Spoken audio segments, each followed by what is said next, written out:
Welcome back to the Giant Beastcast. Here we are. It is Thursday, July 16th, Friday, July 17th, the show that spans 2 days. It is episode 260. Nice. Noise. Wait. 69. And then, yeah.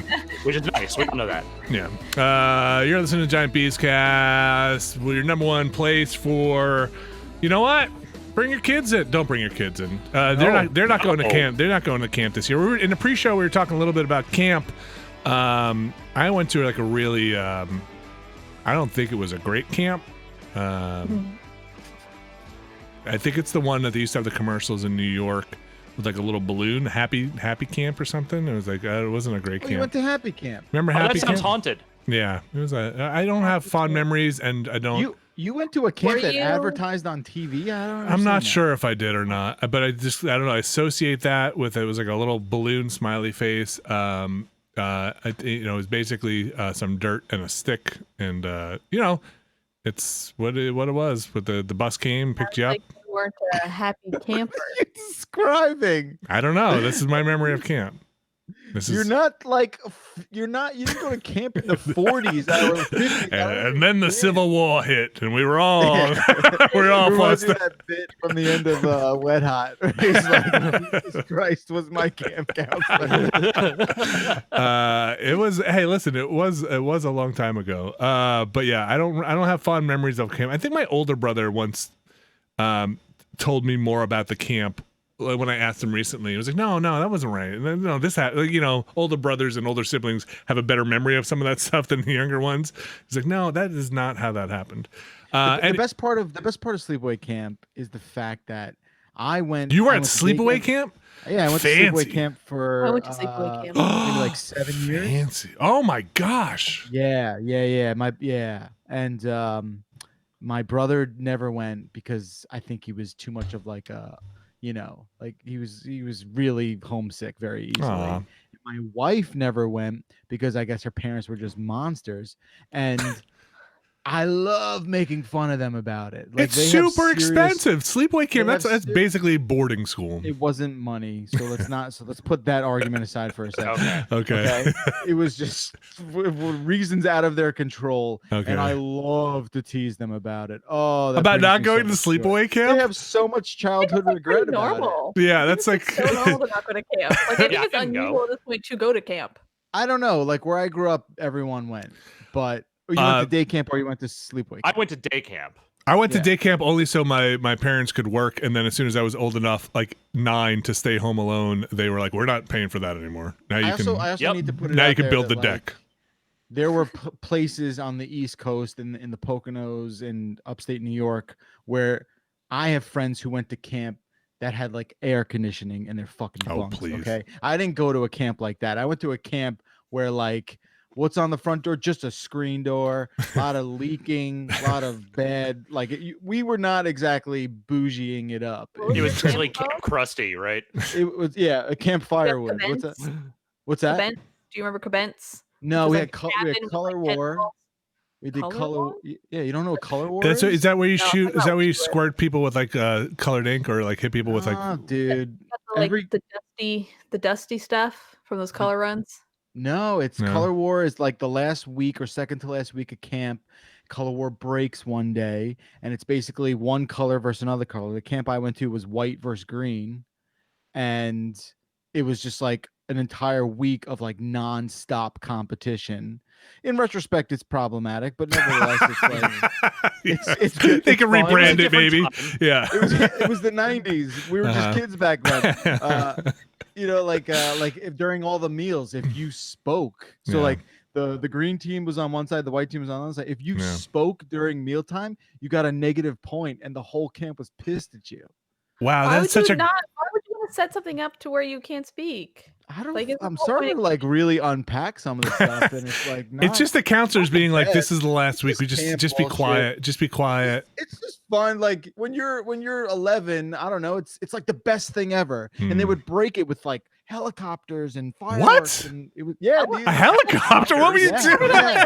Screen doors. It's all like Like they splurged during the fucking Color War break. What can I tell you? We're just doing donuts and Ferraris. It's just Just I like, can't explain Northeast summer camp to anyone who hasn't gone. Honestly, like Wet Hot American Summer does a pretty damn good job, minus all the, that was also a decade prior. during the last Yeah, week of most camp. of the camp counselors also aren't 40 years old playing 17, so there's that. There's that too. There's that. Oh, man. Yeah. Anyway, I'm gonna shut up now. Yeah, have we even done our intros yet? No, hi. Maybe start with enough. Vinny, just start on camp Hi, I'm Vinny funnier. Caravella. Hi, Alex Navarro. How are you? Hi. I'm good. The only I'm- camp I care about is the John Waters variety. Nice. There you Ooh, go. That's good. nice. Abby Russell, how are you doing? I'm doing so well, thank you. I like camp. I like camping. I also like style camp, like camp as a style. Yeah. John Waters. Mm, Anyway, yeah. You're about all the camps. We'll see if Backlog Yes. can come up with one more camp. Here we go. Backlog, No, I'm how not are gonna you? do it. Okay. Well, hi, Jeff Backlog. How are you? How are the How Devils? how are you? What's going on? How are the Devils doing? Shut up, man. That's right. Hockey doesn't have a bubble yet, do they? Oh, is it? hockey's Sorry, gonna- was that bad? I hockey's was gonna- really just trying to be nice. I was honestly. I thought, well, it's funny because when you say something like that, you don't know. Like, you don't know, right? I know you don't know. Are What's you wearing going a on. Devil's hat? I thought maybe it would be a nice. How's Treehouse He Brewing wears it Company every doing? week. So sometimes he I wears a have, different like, 3 Devil's hats hat. I wear, and this is one of them. All right. Hockey starting August 1st, but the fucking Devils are so terrible that they're not even getting to play in this little playoff thing that they're doing. So that's how they're doing, Vinny. Okay. How's your like, I don't know, your trees in your garden? How's all that going? It's going great. Our cucumbers are producing. We have some good cucumbers. I started getting the camping itch again, and I don't mean poison ivy, folks. To go camping, but I hate camping in the summer. I hate camping in. It's hot. It's humid. There's bugs. I like camping in like October in the fall on the East Coast. I would much rather camp in damp or cold than hot and humid. But I definitely started getting it takes me about once a year to remember that, maybe I didn't sleep that whole camping trip and it was fun, but I was glad to be home by the end of a camping trip. It takes me about a year to get over that, to be like, I really want to go camping again. Let's do it. And I think the kids are old enough now to go camping. They probably hate it. Do kids like camping? I guess it depends on the kid. yeah, I No, loved we it really talked about depends. it. It's terrible. Camping's terrible. Like, Oh, I I hated it loved when I was younger. kid. Okay. I loved it. I've gone like 4 times in the last 5 years, and personally, I think I've just been unlucky with really bad experiences involving weather and Oh. wildlife and Oh. insects. Oh. And Vinny and I, we were talking about this yesterday. We were on the phone. talking Yeah, about it? maybe. Yeah. And like, I don't know, I camp. I feel you're so psyched. You set Yeah. up your tent. Yeah. It's so fucking exhausting. You got all your cool finally, gear. You sit down next to the fire. You start drinking some beers, and you're like, "Fuck, I'm tired. Yeah. Let's go to bed because it's 8:30 at night, and let's go to bed." Yeah. Well, it's pitch dark, and you're like, I'm exhausted. What time is it? And you're like, it's 5:30. Okay. Well, wanna throw another log on? Do you just want to go to bed? I think I'm just Let's gonna just go You to bed. gotta let's get this, you break out the let's go to bed. s'mores, you do Oh, the spooky stories, I mean- you read a book with a flashlight in the dark. I feel like camping. I like. I never really loved car camping, but I do like backpacking into a place and setting up a tent. And basically, you spend my experience is you spend most of the day trying to scrounge up firewood so that you could then keep the fire going until like 8 or 9 o'clock. And you basically do the first half of the day so you can have the second half of the day. Otherwise, the fire just burns through so quickly. Have you ever been camping where they won't let you start a fire? Like that's Yeah, just I'm not from California. right. Yes, dude, yeah. it's So I been, spent a lot of time. especially dry. Yeah, I spent a lot of time in California, and I'm gonna tell you, I think the campfire thing is probably 60 to 70% of what I enjoy about going camping. So One of my just do it in favorite your things- backyard. Get a fire pit. Oh, I know. Fire pits are the best thing in the Really? whole wide world. I You can feel put like hot dogs on them. You can cook marshmallows on them. You can just sit at them. There's smoke. I love fire pits. everybody, I don't like smelling like them after, but yeah. everybody I know who has gotten a fire pit as an adult uses it like twice, and then it is just covered up or rusted over. I don't. I that's a weird experience. But did you know, like, growing up in suburbia, no one I knew had fire pits? I feel like No. there's been like a fire pit like renaissance in the last decade or something. I had one friend that had one in their fairly sizable backyard, but that was Okay. it. I feel like the people I know who have them live on like country houses. Yeah, most of the backyards in my neighborhood were very small. So like, most of the houses in my neighborhood were very small, and most of the people took it up with some ridiculous like above ground pool that took up too much of their backyard, so that you open the back door and basically bump into this ridiculous above ground pool. Like maybe fall in the water. That can't be up to code. I feel like Nobody was up to code, and no, Yeah. it was not that kind of neighborhood. Maybe it is now. My parents' house is very funny. If you drive by my parents' house, it is the only one-story house now on like in their neighborhood, so it looks like the house from up. It is just like all these like everybody popped their houses up with dormers and everything on the houses, and they tore down like 2 houses and put 1 house on them. That neighborhood in Long Island has changed quite a bit. All the places where we live on the East, New Jersey and Long Island, and it is are houses that have been like they were all built a certain size in the 50s and 60s and 70s, and then the decades went by and people came in, they either like knocked it down to the foundation and then built up another monstrosity, or like added on this sort of like ridiculous hodgepodge extension, nightmare. And that's what New York and New Jersey both look like right now. I guess so. Yeah. I think originally the neighborhood where my parents were just everybody whose parents were in Queens, and then we're moving to the suburbs. So they all moved out got their little lot of land and moved out into the suburbs. And now I don't know who chooses to live there now. Anyway, wait! Didn't you choose to live in the suburbs on Long Island? Oh, okay. No, not on Long Island. But yes, Vinny does live in the suburbs. Sure. Most people did. Like, I mean, you either did Long Island or you did New Jersey. Yeah, but like, I don't know. Like in choosing, it's basically like all the Billy Joel songs from the 80s. That's what you did. You either went Billy Joel or you went Bruce Springsteen. Those are your 2 choices. Maybe never the twain shall meet. Maybe if I grew up in Jersey, I'd be like, oh, who would choose Jersey to grow up? I would go to Long Island. But it just seems like Long Island is you have to get anywhere, you have to go through the city. And then you keep going. You're preaching to the choir, man. All right, that's exactly what it is. Hey, you're going to add like 40 minutes to that. You got to go anywhere. You got to add like an hour and a half to get through the city.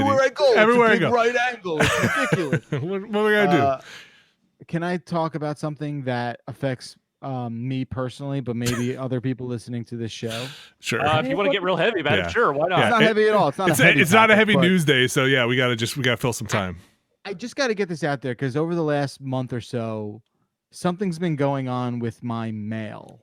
Okay. Now I realize like the USPS is under a lot of stress lately, and it just is not been easy for any essential service, and I completely sympathize with that.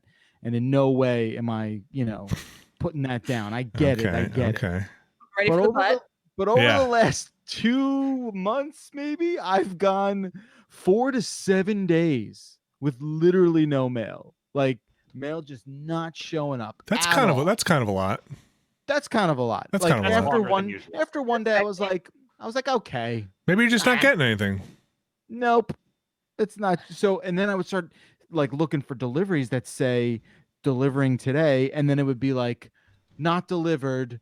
Check with post office. Just like weird stuff. Sometimes it would say delivered. Huh? Have you checked with the post office? Yes. And see they are very defensive. Okay. So just weird stuff. I start talking to my neighbors. They're like, yeah, remember mail? I'm like, I know. It's like the New Jersey just had its primary, and I tried to vote by mail, and I couldn't do it because the mail was all fucked up. Wait, you didn't get your I got my ballot the day it was due. No kidding. That's super late. Like I also applied to vote absentee. I didn't get my ballot, so I went to my polling place, and then they were like, "Well, you're not really supposed to be here." And I'm like, I had to do like some kind of like affidavit for it. I did get mine. Yeah, and everyone I've talked to has been fine with that. Abby, you're the only other person I've heard that. I got mine super early as well. Yeah, from what I'm hearing, it's like, I don't know. I also read a really disturbing story on Salon.com today about what kind of turmoil the leadership of the post office is currently. Oh yeah, the current postmaster general is like actively trying to sabotage the entire thing. I mean, the story is just like you read it and you're like, oh my god, oh my god, oh my. Anyway, More on a local level here. It is odd, right? Like, you consider mail to be one of those staple sort of utilities where you're just like, well, it's just gonna come. What's the saying? Like through sleet and snow and all this volcano lava and whatever. That's how it goes. Like, yeah. I don't know. Through every Zelda dungeon. But there's also like there's all sorts of stuff around it, like not just the fact that the people currently in charge of the government are trying to put the focus on privatized shipping far more so than the post office and actively trying to sabotage it. But it's also like it's been neglected for decades. Like I read a thing recently about the fleet of like mail carts and mail trucks. Those are in a bad way. And that they're like straight up catching on fire on like a semi-regular basis because they just don't service them like as often as they need to anymore. It is buck wild. I've never had a situation where I've literally just not gotten mail for a week. Aside, I have stuff like outgoing and I go down to the box. I'm just like, oh, that's still here. That's okay. Oh, you put your outgoing in the box? I never trust that. I know what the thing you could do because I don't know because I think like a fucking squirrel's gonna come and rip up your fucking outgoing mail or something. Well, I don't do it. The only reason I don't do it is because I'm literally down the street from a post office, so I can just like walk over there and dump it in the box, and that's easy enough. Yeah, I put it in the blue box. I don't that my mail person doesn't take the mail if you leave it to send. Huh. Well, I know the little flag goes up, and that means. I don't have that kind of mailbox, man. Yeah, no, I know. When you live in a city, in the city, you got to put in the blue box. Yeah. All right, we could move on. If let's talk about the mail some more because I'm actually pretty pissed off about this. Like, I believe in the mail. I respect the mail. Mail service when it works the way it's supposed to. It's amazing. It's one of the few things that America actually does better than a lot of other countries. Yeah. Like, it's an actually admirable thing. I think it's impressive. And I think it's amazing, and the notion that I can still send a thing to someone in LA tomorrow is amazing. I don't know. I think John Oliver had a post office thing not that long ago, he kind of went over about how they passed a bill that basically made them fund the healthcare and pension forward for so many years, and that really bankrupted them. My dad was a mail carrier for basically his whole life as one of his jobs. Oh, so he could help me. Yeah, he can get on it. He's retired now. But, just text me his number. Thank you. Always had good things to say about the post office. Just post it here. Yeah. yeah. You your dad's phone number right now. Oh, sure. You guys would have a lot to talk about. So video games. We do have some video games to talk about. They make a mail carrier video game. I guess they have the Paperboy. But I want like a USPS branded mail game. Oh, that would be pretty wild. That'll get him out of the red. You got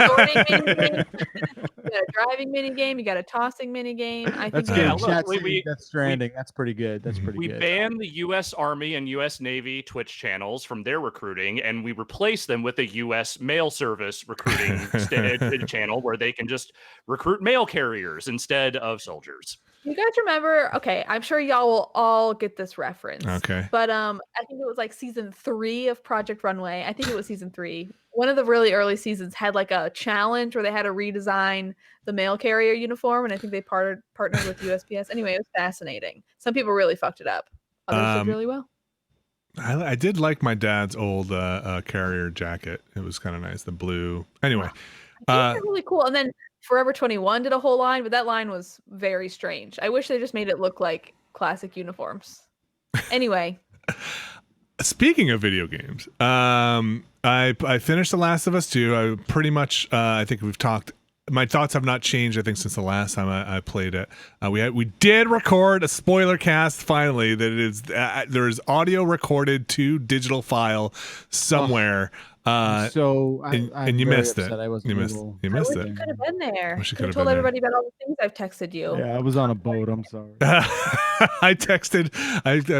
messaged Jeff yesterday and was like, "Hey, do you want to talk for a little bit?" He's like, "Sure." And then sends a picture of him on a boat. Okay, I'll talk to you when you get back. Enjoy your time. What body of water were you on? I was in West Orange, where there's like a big lake on a reservation. And I had a second to go out a little bit with my kid yesterday, and we went on a paddle boat. That's fun. And in which he could not reach the pedal, so I was the one paddling. Does it just go in a circle then, or it doesn't? It's not independent, right? They're one big No, paddle yeah, in the there's back. like a rudder you can control in the middle. Yeah. So I finished Last of Us 2. I think my short thoughts. If anybody wants to jump in on Last of Us 2, we've talked about it a lot. I think Abby, you finished it by last episode, right? I'm pretty sure you did. So. Yeah. My thoughts really haven't changed. I like it. Don't love it. I think the gameplay is fun. I think the story could use. I think the Last of Us 1 more impactful for me than Last of Us 2. I think the story overstays its welcome a little bit. What else did I play? I have played. Jump back into Deep Rock Galactic. Okay. And then I played it a little bit with actually Mike Mahardy and a couple of people, and then got a message from someone else being like, "You're playing Deep Rock Galactic? Like, let me know when you play." Which I need to message you back, Chris, if you're listening to this. And then I was surprised. I guess that game, people, we've heard other people say that to us, but I guess that game is pretty popular. I had a good time with them. What's that? Deep Rock Galactic. Deep Rock Galactic. It's the one where you're the dwarves. I think you played it with us on a multiplayer thing, or maybe you didn't. I'm not sure. Like you're like digging through like space rock and collecting goods, mining goods, and then also fighting spiders. Yeah. I do not think not ringing a bell. Okay. Yeah. So that was fun. Played that a bit. Kind of wrapping up Astroneer. You can kind of go see the end of that series or near the end. Probably do one more episode with Brad. Sorry. I thought that the next one was going to be the one.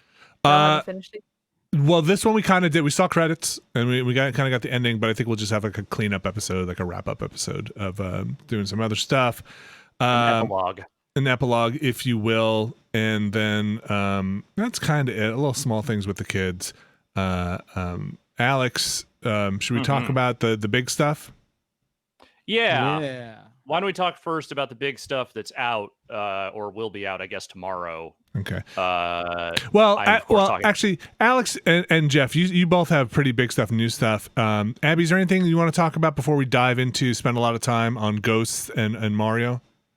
Yes, okay. I played Ooblets, which just went into early access yesterday as of this recording, and I really like it. I mean, it's like Stardew Valley meets Pokemon meets like My Time at Portia. And right now, it is in early access, so you can see the seams on it a little bit. I think some of the balance is like could use some work. I think is still being tweaked. Like I think the Ooblets are very cute. But I also think the battles, you have these dance battles with the Ooblets. So to do those dance battles, you never get hit. You just get fluster points. You get hype points and you get fluster points. And the way you win a dance battle is by getting the most points. So like if you get hype points, you'll get more points every time you play a card. It's like sort of a semi deck building game, but you don't ever see your decks. You can't, like, once you use the stuff in your hand just wipes and you get a new hand every round. I'm not sure if any of this is making sense. I tried to watch a little bit. You guys did a quick look of it, so I watched some of it. Yes. So I think that'll put it into a little bit more context and make a little more sense. But as far as like the deck building goes, it's very simplistic, and I think too simplistic at the point where I can't strategize and my Ooblets don't fight each other, and it never feels hard. It just sometimes feels long as far as the Ooblets go. But for the most part, you can avoid the Ooblets. But it also took me a long time to realize, like, oh, maybe I don't just want to collect Ooblets to have them for fighting. You really want to collect them to like make them work on your farm. Because they like working on the farm, and you build them these little huts, and they can like work your crops. So, similar to like a Stardew Valley, it takes a while to figure out the economy and figure out the most efficient way to do things. But I think I kind of have like gotten to the point where I like have figured it out a little bit more. There's still some things that I am eager to see how they improve and how it kind of evolves with time. But right now I'm really enjoying it. I think it's got a lot of charm to it. I think the writing is maybe a little too cutesy for me. It's certainly not poorly done. I think I'm just a little bit like, I've seen this a lot and I'm not necessarily interested in more of it right now. But I don't think it's badly done in any way. Ooblets. But I'm enjoying the Ooblets. Yeah. Ooblets.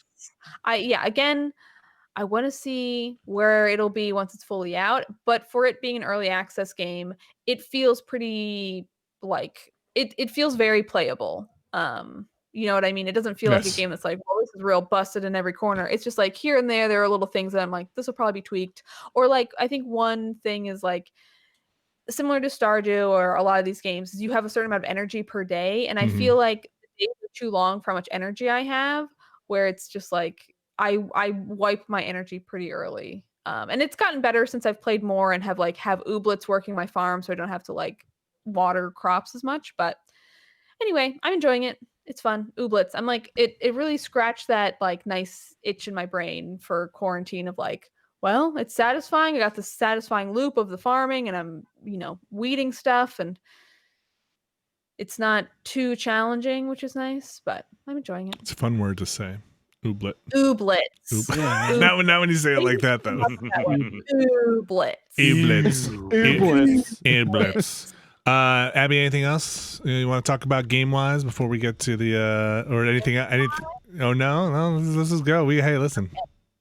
It's not a game. Look, if Jeff can talk about the post office Damn for a straight. half hour, I can talk about this. I have a Not little sure it was a PSA. half hour, but go ahead. Okay. I choked on a pork steak at my aunt's house, and I want to discuss it because I think that the movies and television have glamorized choking What? in a way that's dangerous.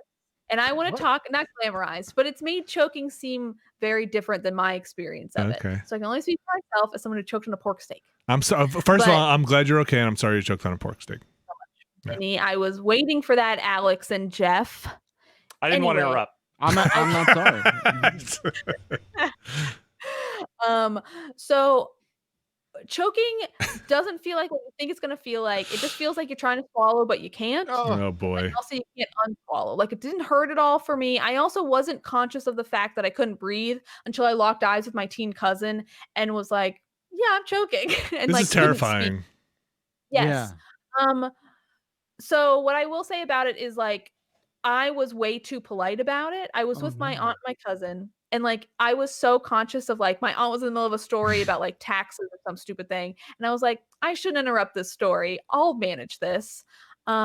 But I didn't. And anyway, I got it out on my own. I just like gagged it up, but my cousin was like fully ready to give me the Heimlich, and I was even conscious of the fact of like, do I want to go through the humiliation of my teen cousin doing this to me? What? Anyway, what I'm saying is it doesn't feel like you think it's gonna feel like. Don't be polite about it. Like, don't go to the bathroom and be like, I'll handle this. No, you need help. That's my PSA. Okay. What's humiliating? Oh, my dear Abby, no. What I'm saying is when you're in it, it feels embarrassing. Like, Oh and I sure, think yes. I mean, yes. Yeah. why a Yeah. lot of folks like don't But get help. especially with family, where it's just like, okay, guys, whoever's got to. I was like politely, like truly, it was like a thing where I was like choking, very politely was like, oh, I'm choking. I locked eyes with my cousin who was like immediately like, do you need help? And I couldn't speak, so I was like, you know what? Maybe you should. I like truly like, maybe you should. And I stood up and then I like got it cleared. Well, good for you for Yeah. not panicking. I mean, that's probably where I would be. Is just like, Sounds like completely she didn't in a know complete she was panic. supposed to I know. That is the thing though, is like I didn't really panic at all. The only thing I did was I got up and my cousin was like behind me, fully ready to give me the Heimlich, kind of like as it cleared, and I like had to like jump out of the way so he wouldn't start doing it because it's like I'm good. Oh, But it I'm was sorry, Abby. saying like because I probably should have panicked. You know what I mean? I don't know. Yeah. That's It seemed why like you kept your cool. feel like what you think it's gonna feel like.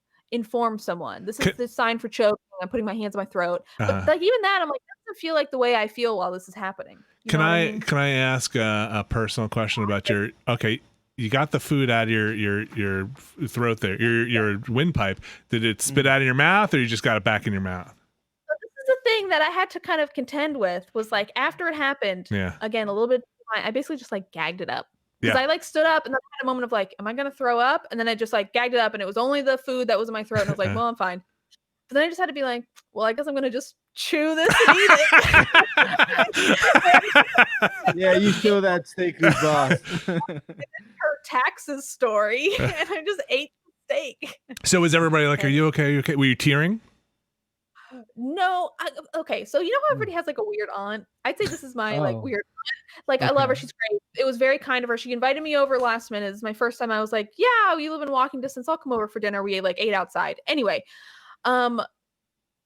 but she was like very quickly be like, "You're good, okay." Anyway, so the reason why I went to the unemployment do that at the bank, and I'm Your like, aunt okay, rocks. my cousin was a little bit more like, "Whoa, crazy, this happened," and I was also a little bit like, "That was fine," and only after the fact I was like, "Oh my god."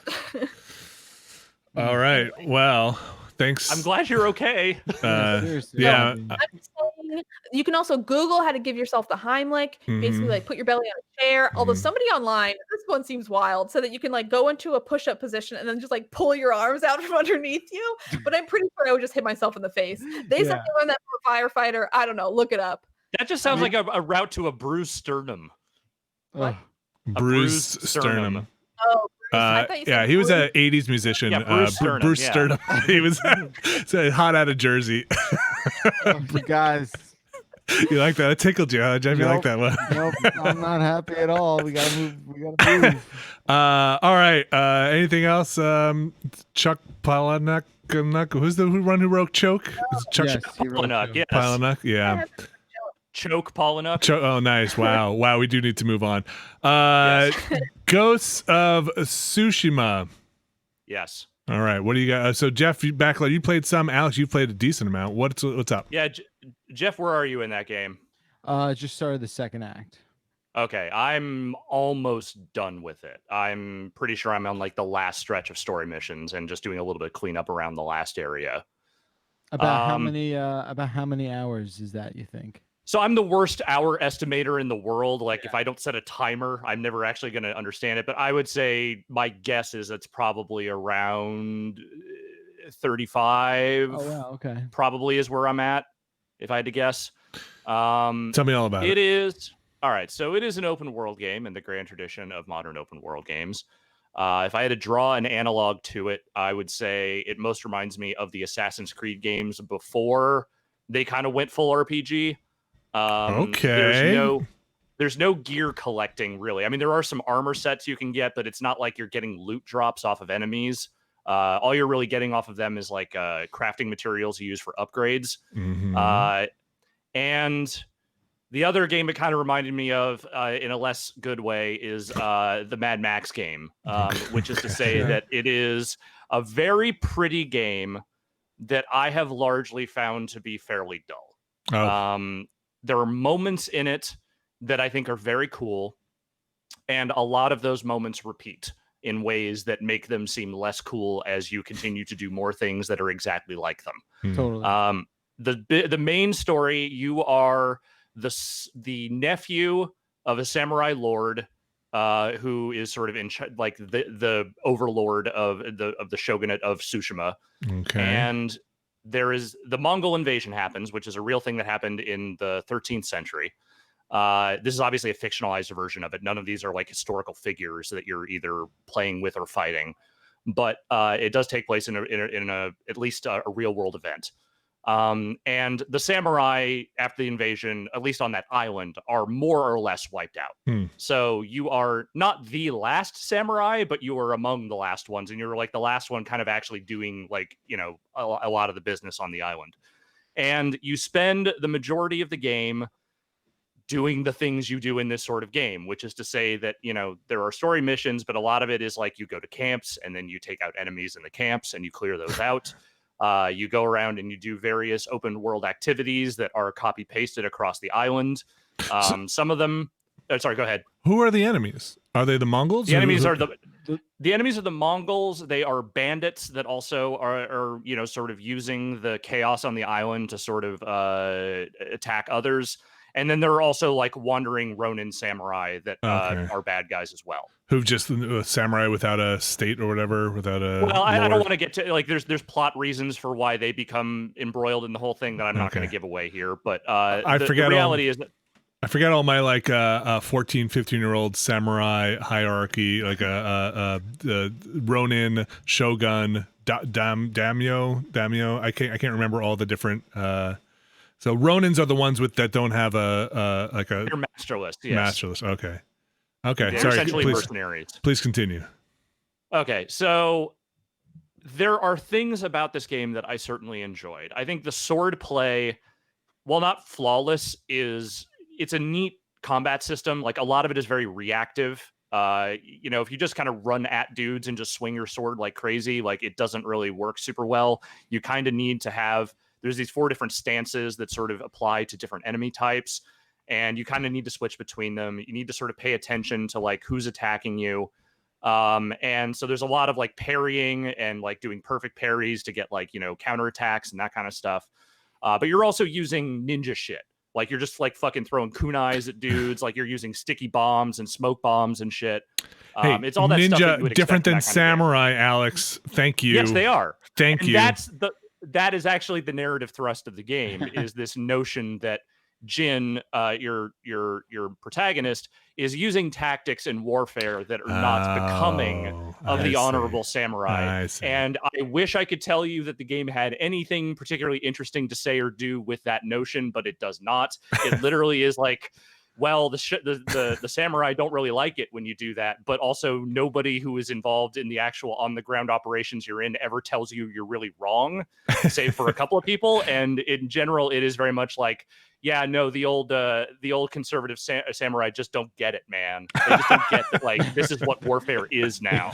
Smoke bombs and throwing knives. Yeah. Yeah.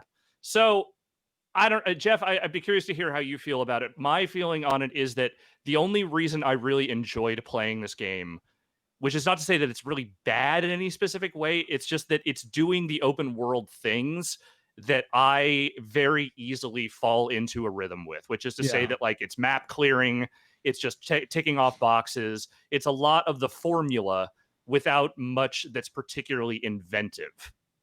Yes, I think characterizing it as very dull is spot on. There's not a lot of life in this game.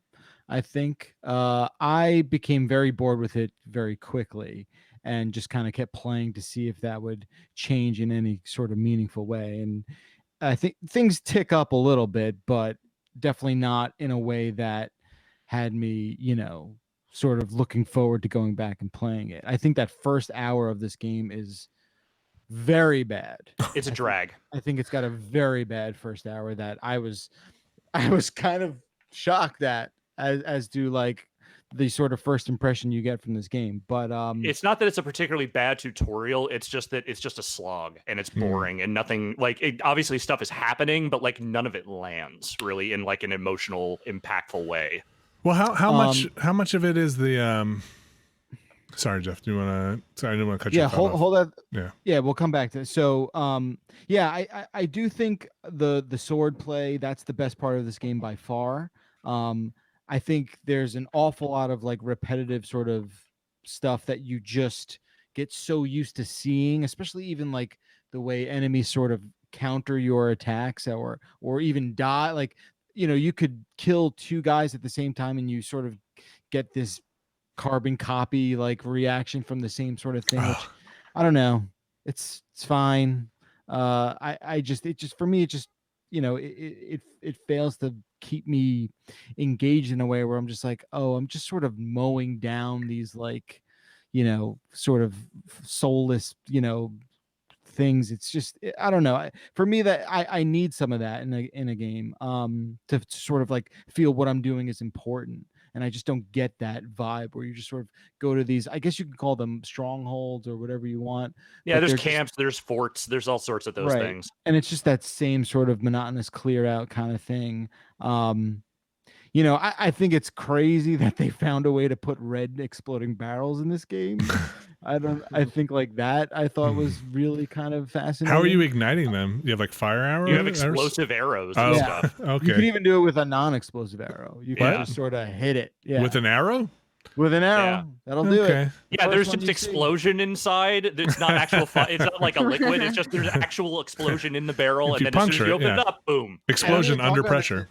And I didn't even talk about the barrels or the hornets in my video that I did, but like there's just these like hornet gatherings that you can disturb that really piss off the Mongols or anyone they would. Yeah. I more than anything else, I found that the stealth in this game, while completely functional, is way less fun to use than like even the Assassin's Creed games from like 4 or 5 years ago. Like using the distraction elements and the different like stealth mechanics, like in those games, I feel like even if something goes wrong, it's like fine, but I can still get through like half of one of those like giant forts, stealth wise, and having fun with it. Yeah. Here, I never really wanted to use any of that stuff because it never really felt that great, or it never felt fun to use that stuff. Totally. I think there's a lot that sort of, oh, is that the construction? Yeah, sorry, I'll mute. No, you're fine. You're fine. Mhm. Yeah, I just think like engaging in that sort of sneak mode seems sort of pointless. Like there's this whole mode that outlines characters and sort of makes you hypersensitive to sound and stuff, but it's sort of needless in a way that like you said, Alex, it's just it's not as fun as entering that mode. There is also a ton of stuff that I just think feels there just because it has to wear certain types of hats because it is the sort of open world game. Like there's hunting and there's resource gathering, and all that stuff feels totally empty to me. Yeah, it's like there, but like none of it really stands out other than it's just like it's there because it's expected, like Jeff said. Are there parts of it, is it like satisfying in a way? Because I feel like right now I may be on board with a game where I can be like, well, you know what? I can collect a bunch of stuff, check a bunch of boxes off, and turn my brain off. Is it like good enough to be satisfying, or is it's bad? So here's the thing. I'm almost done with it, and I could probably finish it off in one night, and I've been putting off that night for a few nights because I'm just kind of like, I had a certain amount of momentum that was literally just the lizard brain. I need to complete this. And then at a certain point when I booted up a different game or did something else, I kind of lost that momentum. Like, I don't care what happens in it. I don't care what happens really to most of these characters. There's a couple of good side quest lines. Like, if there is good writing in that game, it is mostly in the margins. It is with characters that are principals that are a key part of the story, but it is their particular stories outside of the main narrative that are good and not really the main story. I kind of wish this game just didn't have a main story.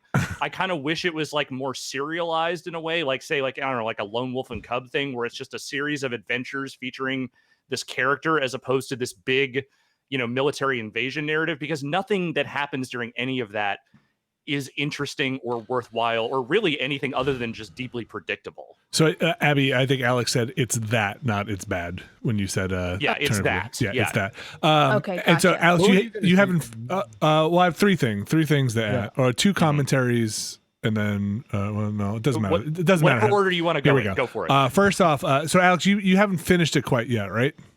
I'm really close. Okay.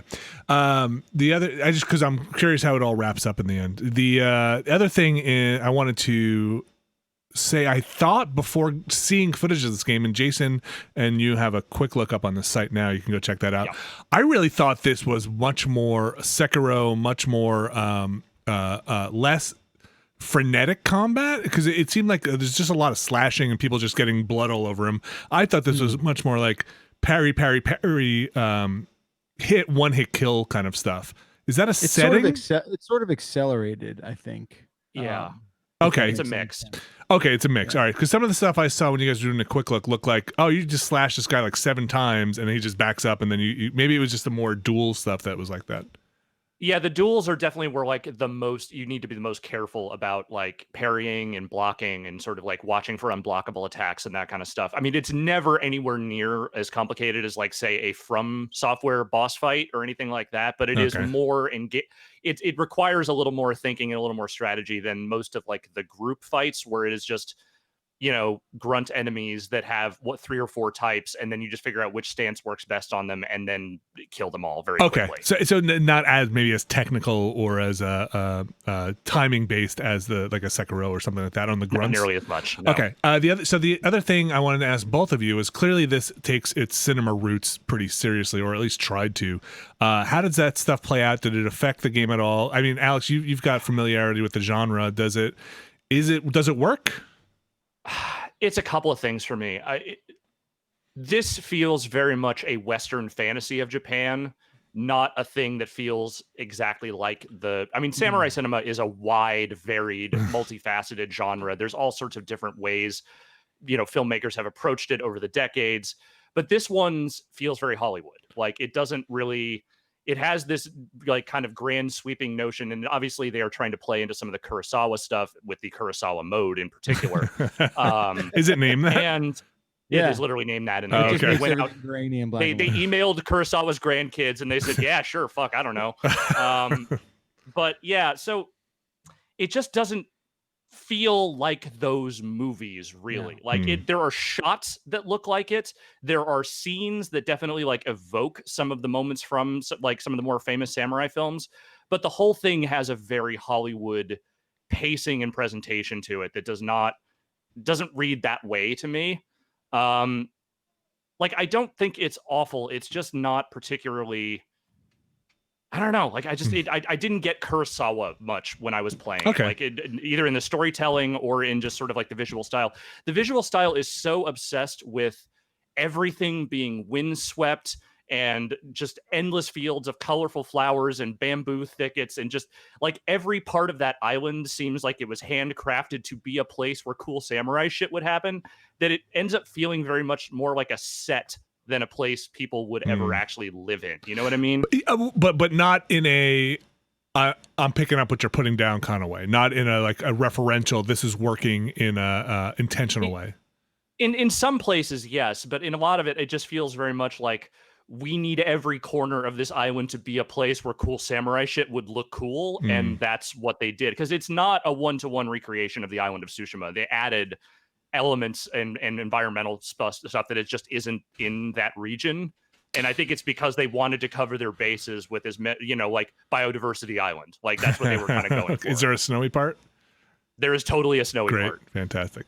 Yeah. Because like Rockstar does referential Hollywood versions of the time period, but then I also think they try to make it seem like this could be real, and then they go for their train robberies and let's say Red Dead, or they go for their big heists, and they make sure they like, you've seen this in movies, you know how this goes, kind of thing.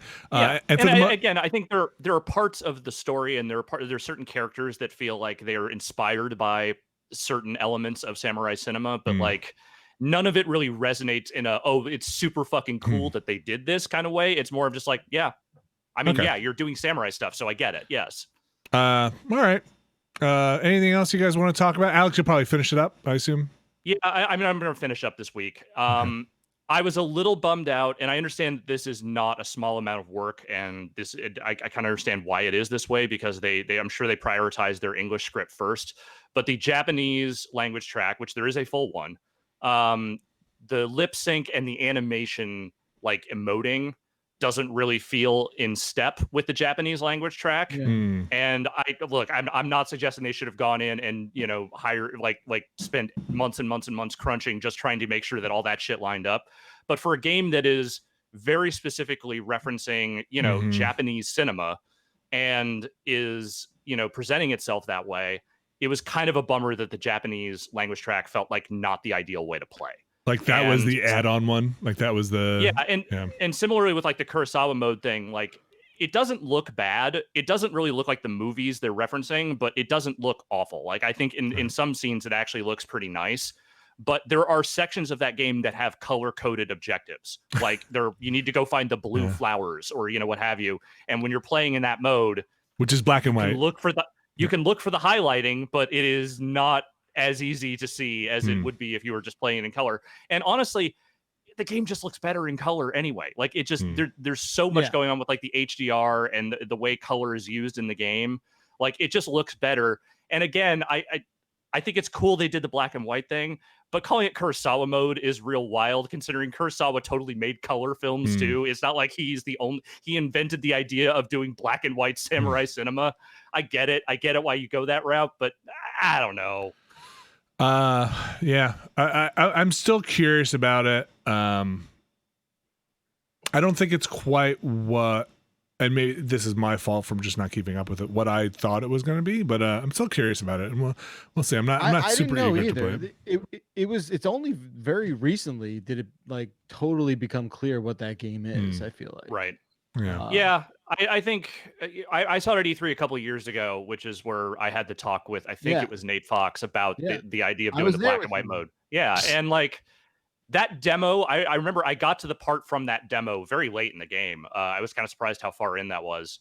But I realized in watching it, it's like, oh yeah, no, this is always what this game was. It was always designed to be this very like, here is your open world formula game. It's just that they were very careful about showing some of their most cinematic moments ahead of it, which makes sense.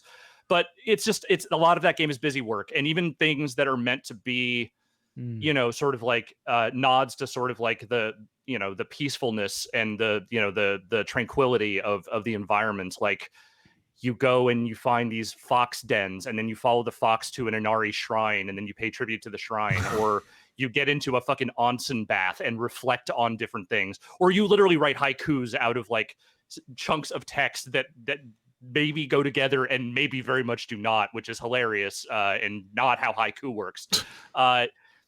Those things lose some of their tranquility when they are made a part of the busy work, and that they very much are in this game. So I feel like a lot of the things they kind of strive for and maybe we're like trying to angle toward just don't play as well in a game that is as formulaic as this one is.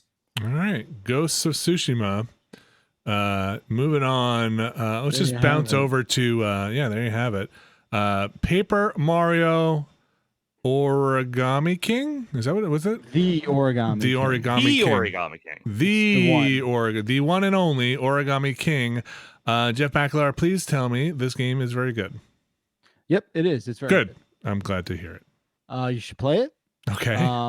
I kind of didn't realize how infrequent, I guess, these games come out. It's like once a console generation, essentially.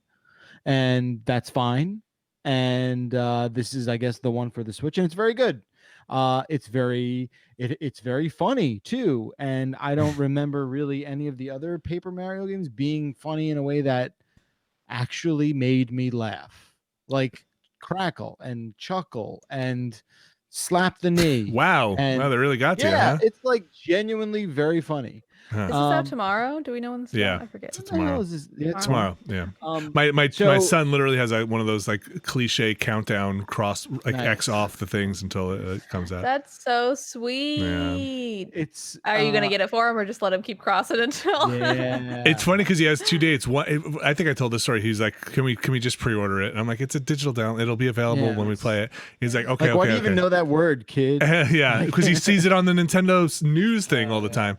And then there are 2 dates now. One is when we can buy it on Friday, and one is when he can play it on Saturday. So he's got You're an evil father. Well, he's got to wait for me. I'm busy. Friday's a very busy day for us. Yeah, totally. So yeah, I really dig a lot of what that game has to offer.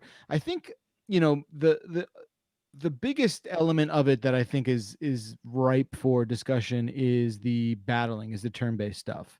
And this time around, it's this ring battle where you're basically in the center of a bullseye, and as you go out, there are different rings that you can spin before the fight actually happens. So the enemies get scattered on this round ring playfield.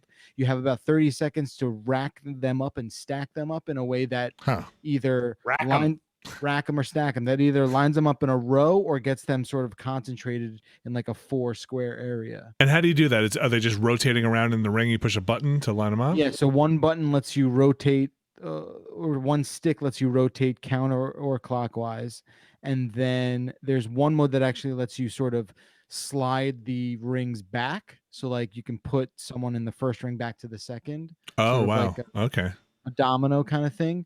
And you know, in the beginning it's very easy, and then there's almost like a switch gets flipped, and it's like I'm not doing this well at all, and it's now I'm in like a 7-minute battle where I thought I'd be in like a 30-second one. Okay. So that stuff gets very kind of complicated if you're not careful. Like, you think more too complicated for like my kid, or like he can power through it? That's what I was worried about. I feel like you will have to step in. You do really. Yeah. Otherwise, he'll lose the battle, or just take a long time. No, I won't lose the battle. It'll just take forever. Okay, that's fine. Because he's okay with that. When you line them up, you're able to combo and increase the percentage of the attack. So like if you don't have everyone lined up, you'll only be able to do like 9 HP damage. If you have them stacked and lined up, it bumps up to like 11 or 12. Gotcha. Yeah. We'll see how he does. Well, okay. Good to know though. So what is it sounds like the story is fun, which is great. I'm happy to hear that. The story is very good. Like I said, the writing is very good. I think there's really interesting, interactions you have with a lot of characters that normally, Mario would be like want nothing to do with. Like he's forced to like talk to all these Goombas who haven't become. So the way it works is like there's this origami, son of a bitch who's going around. Well, that's gonna be a problem with the kids. Okay, if we if that's the actual name. Is this awful, son of a, I guess you'd call him a son of a bitch. Sure, yeah, do what you want. And he basically turns everyone who's two-dimensional folded, he turns them into origami. So they go from like 2D to like a 3D origami. Wouldn't that be great? Isn't that an upgrade? Maybe. I mean, how would you like being folded into a different dimension? I am I'm in my 40s. that's what happened. I fair enough. Added another dimension. The fourth dimension. Yeah. Yeah, it is very it's weird to see like it's weird to see like how they all look at the origami people who are folded. So like there's the 2D people who are just flat and they see the origami people and they're just like, oh, what's wrong with these guys? Like they're all these sort of like almost like zombie-esque. They're it's very funny. Anyway, it's a cool sort of theme and story that they're going with in the game. And you have to rescue toads throughout the entire thing because toads are completely helpless and they're always getting shit. So that's a sort of collectible. And the main component of this game is that Mario is constantly collecting confetti. Okay. And confetti shakes out of the world wherever he goes. And there's these sort of chunks that are missing from this paper world. And he has to spray confetti. Oh, right. Yes. Right. Holes, like fucking Rip Taylor everywhere.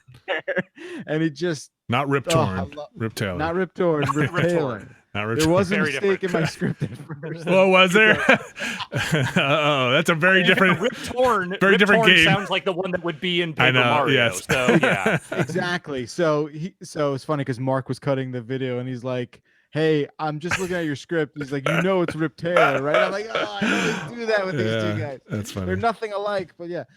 Anyway, so it's like I said, it's super fun. It is supremely bizarre in the best way possible. Cool. It is so goddamn weird. Did you finish it? They're like, no, I haven't finished it yet. Okay. I'm probably I'd say we're probably close to 15, 16 hours. Okay. I have no idea how long this game can be. I don't know. It's long. Okay. And I don't think it doesn't feel like we're close to being done. But you're obviously very like familiar with the loop that they're doing and where it's going. And yeah, I think the battling stuff does early on kind of overstay its welcome because it does, you could be going through a certain area and it's just enemy after enemy. And after a while, you're just like, okay, I gotta get back to that real world for a little bit. When you're in the ring battle too, you can also you can pay for hints. You can pay toads to help, get your back a little bit. And it's fun in that way. So this is a very specific question for my lifestyle, but are there any like assist modes for like multiplayer? Can another player jump in and do anything and help out or participate? My first response is no, there's not, but I've been for whatever reason, sometimes I miss those elements in these games. I like right away. I'm saying no. Yeah. Because they've been putting them. Nintendo's been putting them in a lot of games in various ways. Some successful, some not. But just curious. Yeah. Yeah. I want to say my knee jerk reaction to that is no. Okay. But again, what? It's funny. Like once you start playing a game now, you very rarely see the start screen anymore. Do you know what I mean? Like everything's resume, everything is suspended. That's a luxury you have. The loop. No, you wait.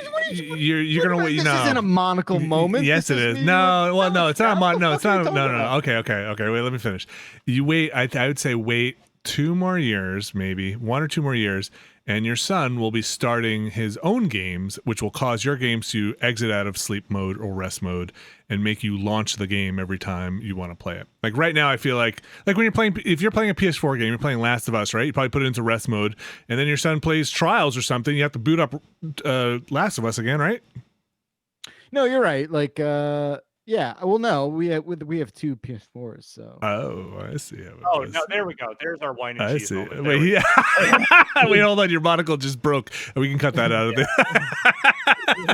there. Does he basically have his own then? Because the yeah, he plays it on his own. His TV only does 8K, but he manages. It's not full HDR. It's mostly HDR. Yeah, he's got like a stock PS4, but and Daddy's got the Pro. Yeah, he's got the Pro. That's funny. Okay. You know, kids, right? Listen, I have a stock and a Pro as well. I just I don't have. Oh, okay. Fuck you too. All right, I just great. don't have. I don't want to bring it up. I actually don't play the other PS4 because the save transfer stuff is such a pain in the butt. But it going between two, it's not worth it. Yeah, I hear you. Also, you need multiple overall, TVs. Who has two TVs? I know, right? It's crazy. Yeah. So. No, it's very good. Like I said, I think I was most surprised with just like how much I really enjoy the personality of this game. You know, where I don't know if it was always like this, but now it's sort of fun as someone who's well into their 30s is just like, they're like still talking to me. They're still talking to me and they're talking to my kid. Sure. And that's great. Yeah. And good for you guys They Pixar'd it. Good job. Yeah, they Pixar'd it, I guess I don't know how good I feel about saying that phrase, but yeah, it feels, good. I'm glad. It feels real fun. So you have a video up on cnet.com or YouTube CNET? Where's the place? How do you find it? On YouTube. Yeah, if you want to read some fucking comments though, go into the Ghost of Tsushima video. No thanks. That's the best part. That's the best part of your video? That's not good. No, you should make a different video. It's been a real, it's funny. We have like a lot of YouTube manager people who go into the comments and they're just like, they moderate and whatever. And yesterday I got a Slack message from one of them and it was just like, dude, what's going on with your Ghosts of? I'm like, dude, it's a fucking video game video on the fucking internet, man. Right, I made a video about video games on the internet. First time to you, man. Like, what's going on? I'm like, oh, I've never seen anything like this. It's like, it's your first day at the nuclear reactor. Guess what? The shit melts down all the fucking time. Okay, right? It's never good. That's funny. Wait, so if I read the comments, are they all cleaned up now, or am I gonna get the good stuff? I don't fucking know. I'm not reading the comments either way. I mean, and it's so funny. Like every walk of life in my company who like never really had seen this sort of stuff was just like clutching their pearls in a way that I found endlessly hilarious. Well, I can't wait to go check out your the Origami King video and just see a bunch of people spelling. It's MAR-EE-OH. What is wrong with this guy? So you'll appreciate the disclaimer at the top where I just because I'm at the point now where I'm sure that stopped everybody from commenting. It probably kept it at bay a little bit. I'm just saying it lessened the blow for sure. I think that people freaking out about how you say Mario are boring. Yeah, old boring. news. The way you say it is fine. What should they do, Abby? They should get some real problems. Oh, you looked at the camera when you did that. That was sweet. Right? Yeah, that's all I got with Mary. I really do love it. 20 times a day, this kid's just like, we should play all of it again. So I captured a bunch of footage, obviously, for the video. And this little monster, he's like, I want to watch the video we did just now before. I want to keep watching what we're instead of playing. I'm like, dude, that captures 2.5 hours long. You want to watch that right now? He's like, without even batting an eye, he's like, yes. There's no VO or anything on it. It's just raw capture. It's just Oh wow. It's just raw. Check out Origami Fingers. Please check seriously. check out the video because I think Mark Lasea, our editor on the thing, was so good. He did a really funny thing with Rip Taylor. He did a funny thing at the beginning with the Mario stuff. So great job. Miss Mark. I love Mark. How's Mark doing? Mark's doing good. He's doing a lot of I like he moved recently. This is very Oh. very inside baseball here. Yes. He- Let's talk about our coworkers that nobody else knows. Yeah, he's been in a couple of our videos, but he's doing great. He's doing great. That's Okay. good. That's good. He used to come to my desk because once I told him I like tea, but I was like, the tea in the off or the hot water in the office doesn't get hot enough. How does anyone make tea? And he's like, he would always come over and be like, look, I got 2 tea bags in 1 mug. He would do shit like that all the time, and I loved it. It's very funny. Very funny. We just found out, this is public knowledge because it was like reported on that we're not going probably not going back to the office until 2021 probably. So then Alex and I were like, we kind of still maybe have some personal stuff and some stuff in the office, and we messaged we messaged Jamie, who was the office manager. We're like, so like we could like make a trip in there, at least get some stuff out. I didn't realize it would be a whole year not in the office. And he was basically like, no. I mean, he's very nice, but he was like, no, maybe we can. My poor Sandra Bullock is stuck there. Oh yeah. There's so much stuff. Yeah, there's so much. Well, they said they would pack it up for us and maybe meet us in the lobby, but they would not let us into the actual office. Can you please pack up my Sandra Bullock? Yeah. My miniature Sandra Bullock and my 4 amiibos. Which immediately was like, I guess I'm not getting my personal stuff out because I'm not going to be like, I left a copy of a colorblind Uno that somebody had sent to me. That was I would really love to get, and it's other. A mug that I never washed. Could you bring it downstairs? Or they said they'd send it to us. They were very nice, but we're not going inside. There is there. I mean, look, the company has been overly cautionary, and I get that, right? Like that makes a lot of sense. But like I have an extra monitor there, and I want that. Like like I want to make my workstation at the office here. Gosh. I've done a lot to recreate that, but like I need a new fucking monitor. Well, I guess they're gonna have to ship it to you. But I don't want someone in a hazmat suit have to go into my desk. I know, to get this monitor. I don't Your know desk someone is in especially crowded. Yeah. Okay, why don't you just relax, Abby, when we talk about desks? If it makes you feel better, I now have to mute my microphone. Although it does feel like we're back in the office, my constant construction. Yes, that's right. Yeah. I almost guarantee that. I wonder if that construction will be done. Yeah. We're gonna go in there and there's just gonna be holes in the ceiling. They just be like, I don't know. We just kept on constructing. We never stopped. They like got rid of another bathroom. Everything is a bathroom now. There was nobody here to say stop. We just kept going. We just it's all bathrooms now. Everything's a urinal. Turns out they've been wearing hazmat suits well before COVID. Yeah. So that was interesting news. Oh boy, and that I'm not really mad about it. Like I think it's probably the right move. It's just like, yeah. Okay, There's definitely here we go. Yeah, but when I was looking back, I was like, wow, this might be like almost a full year of not being in there. I mean, we're gone middle of March, and if we're not back, until 2021, January, February, or March, that's like a full year. And there's definitely some stuff there that was like, I did not plan on not seeing this for a year. But here we go. Weird times. My biggest regret is not moving that webcam, Alex. When you and I were in there that first week when we had to get our stuff, not moving that webcam to another computer I can remote into, so I can't just like remote in and like turn the webcam on. Just want to see how it is in there. Want to see what's happening. Want to see what's going on in our little studio. Is it just spider webs in there at this point? Is it just that thing used to? If you don't open the door in there, the climate in there was real bad anyway. Is it just hot and wet? It's gonna be like a weird. It's either going to be like real hot or real cold, and like shit's going to be growing. It's going to be that thing, when you have like a terrarium where it gets kind of like misty on the walls. Yes. It's basically like a butterfly walkthrough thing where it's just going to be like dinosaurs or something in there. It's just, I'm a little worried. Did we wash everything? We kind of left. We kind of left in a hurry, and also.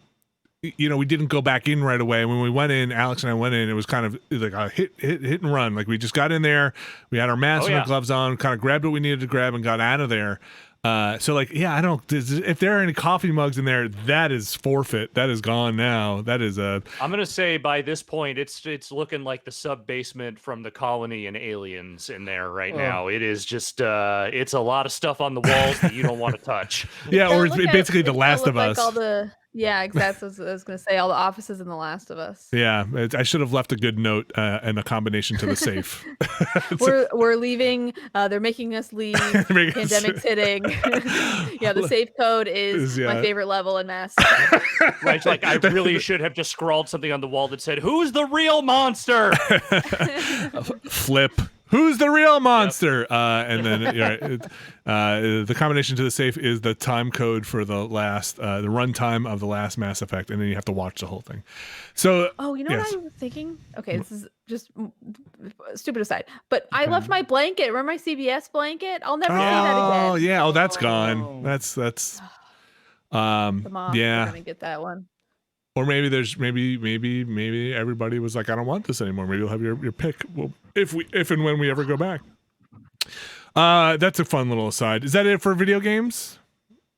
Yeah, I mean, there's some video games that I think Jeff and I played, but we can talk on them as part of the news section. Yeah. Some of the Ubisoft stuff. We'll get to that. We'll take a quick break here. We'll be on the other side of this. We'll talk about some Assassin's Creed and Watch Dogs.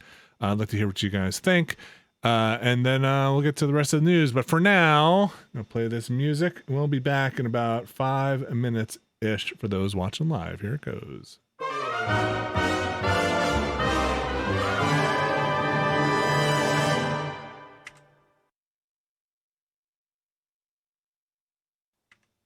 All right, folks, we are back. We are back. Folks, I hope everybody is being safe out there and taking their own advice to not choke on anything out there. Alex, Jeff, Abby, we are back, and it is time for some news. First off, they had the Ubisoft, what is it called? Ubisoft Forward. Ubisoft Forward, where pre-recorded thing, they got out there and showed off a bunch of stuff, but not a bunch of stuff. They showed off some stuff. They showed off notably Assassin's Creed, notably Watch Dogs, Legion.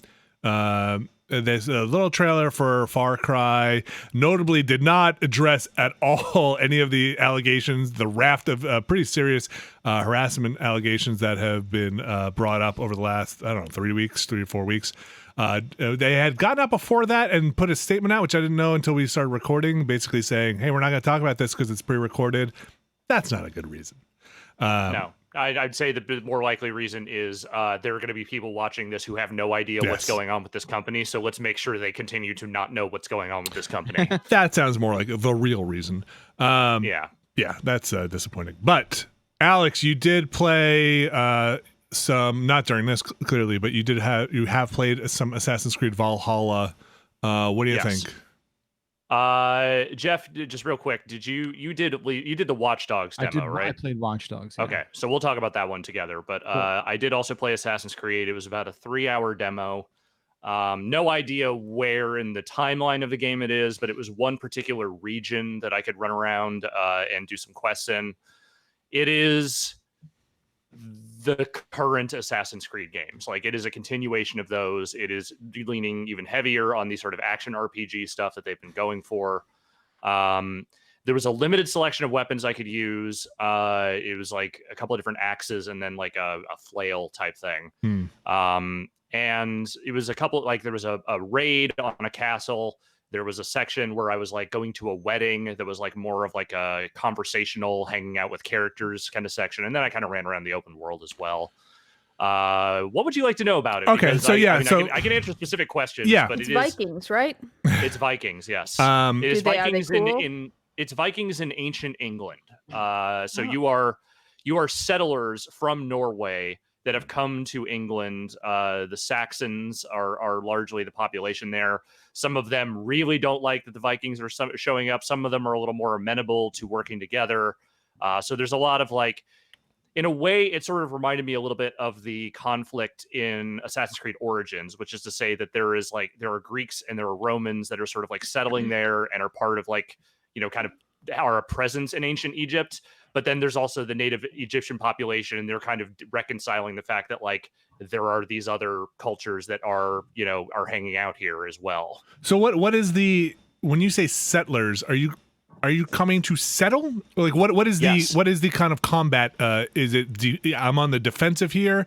Because in the demo it was kind of all, not the demo, the presentation was kind of all over the place, where they start with like, the the Vikings, we spent this whatever time trying to learn about their culture and deep dive in there, and there are a lot of farmers, peaceful farmers trying to raise families, and then they kind of just smash cut to axes and beheadings and raiding parties, and like, you can go and do these raiding parties. What is going on? So there's a whole part of that game they didn't show at all, which I believe is the settlement stuff. There is like a hub area that is sort of like your Viking settlement that I think is something that you will build out over time, but none of that was shown in the demo that I played. The demo I played was in a section that was entirely like, you are helping out these different like Saxon groups, and there's like an enemy Viking group as well. So like, it's not just your Vikings, there are other Vikings around, and maybe those Vikings don't get along with the other Vikings. It seemed complicated. Okay, so there are bad guys to fight and behead. Exactly, yes. Other questions I have. Okay, I do actually have a decent amount of questions. You said you did some of the storming of the castles, is that right? Yeah, so that section they showed where you're using like the battering ram to open up the different castle gates, that is a section that I played. And that is very literally like, there are fights going on. It's a tiered section where you break down one door, then you start working on the next one. They're pouring like boiling oil and, shooting fire arrows at you and shit while you're doing that, while other guys are running around trying to stab you. If you clear enough of those guys out, you can just get on the battering ram yourself and start, ramming that thing into the door as well. But it's a group of people running. This is not a stealth mission. This is a... What I was made to understand is that there are sections of the game where you are really going to want a raiding party, and some of them I think are like narrative, like the one that I talked about. Like that one seemed like you don't really have a choice. There are other ones where I think you will have, at least that was the impression I got, was that you will have the ability to decide, do you want to bring your war raiders on this, get your longboat and go whole hog on this thing, or do you want to just sort of try and attack it stealthily by yourself? Okay. So I didn't play, was it Odyssey? I played Origin. I didn't play Odyssey. Yeah. But even in Origin, the most you ever had was like, you'd go take on a stronghold and use your remote control arrow and try and take everybody out, and then maybe you'd free like two or three people who might fight their way out, and that was kind of the end of it in terms of big groups of people. But this seems like a little more For Honor-ish, or at least what they were showing, of just big old masses of people running in there. Yeah, definitely much. It seemed like larger groups of battles, at least in that stuff that I was playing. Again, I don't know how this plays out, like in the moment-to-moment stuff. This is just the slice that they showed. So the things that concern me about Assassin's Creed and the direction they're going, which, it is what it is. It's not like they're walking backwards on this stuff. Are the enemies, like, do they have numbers over their head? Like, this is a level 36 Saxon, and like, or this enemy's a skull, or like, hey, you're underscaled for this encounter, or don't go to this area kind of stuff. You know what I mean? Like that level of video game-ness. So I'm trying to remember. There was definitely like an icon that was over like more powerful enemies, but I couldn't tell if that was because they were like end encounter enemies, or if it was because that was literally a leveling thing. I think for the demo I was in, if there are numbers, I don't really remember seeing them that much. Maybe they just didn't have them because, again, that slice was just like, these are the only things you can do, so everything is scaled for where your character is at. Did you use the wrist blade at all? I did a couple of times, yes, and it was on lower level enemies, so yes, it did one-shot them. Oh, that's good. I knew like that was going to be your question. Well, I feel like they went out of their way to say that you would be able to kill somebody with a wrist blade in one hit. I also thought I remember them saying you could use it as a parry or a counter and do a one hit kill on most enemies if you timed it correctly.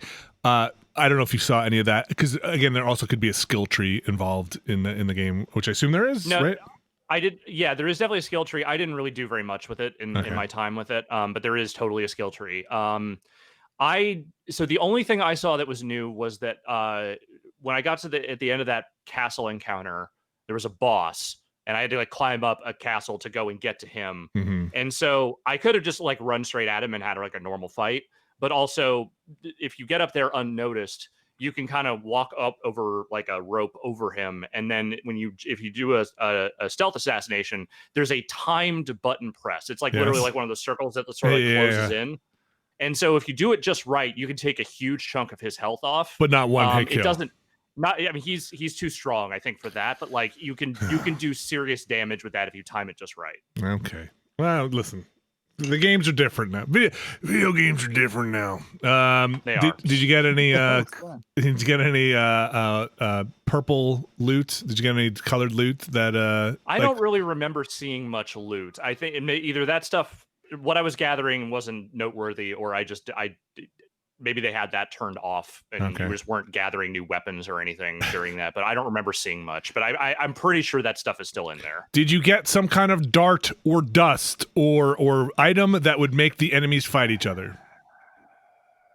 No, but I wouldn't be surprised if that was still in there. That's probably my second favorite part of Assassin's Creed. Yeah. The Berserk or whatever they want to call it in the game. I would be shocked if they got rid of that.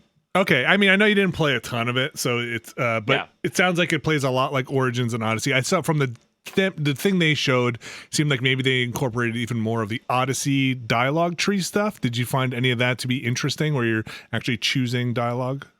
Yeah, I mean, there's definitely dialogue choice. I again, in the demo I saw, there was not nearly enough time to see how any of that would play out long term.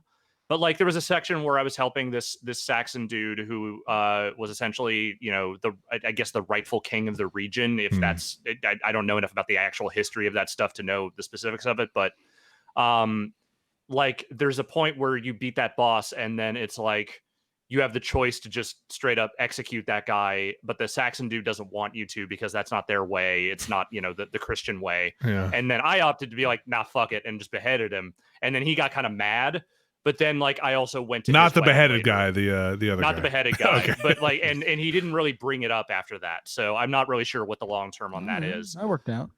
Yeah, and you, I don't think they showed that, or did they show this in the demo? You can switch back and forth between a male protagonist and a female protagonist at any point during the game. I think I want to say they can you. I'm pretty sure that's true, and I can't remember if they showed that during the actual demo or if it was after. They did some demo stuff after we were rebroadcasting or doing our talk over. They spent some time doing it, and I'm pretty sure you can switch anytime you want. It's not, I always want to say Eeyore, but it is not Eeyore. It is like Ivor. And I think you can switch back and forth anytime, which I think is an interesting way to go about it. So I don't remember. You didn't see that. Okay.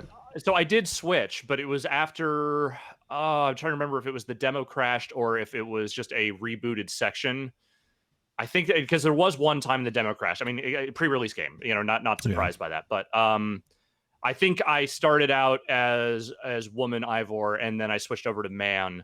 And I said this during the Ubisoft stream. I did not, I mean, granted it was a small slice, but I did not find the performances between the two versions of the character to be as jarring as they were in Odyssey. Okay. All right. And granted, Odyssey was two different characters. It's just that the Alexios was just such a fucking cornball compared to what Cassandra was, that I feel like it was almost like Cassandra was the canon character for that game. Yeah, so much so that I started playing as the guy or whatever just to see how bad it was, and then did not continue playing that game, which was probably my Mystery mistake. Science Theater Hercules ass fucking Greek hero dude.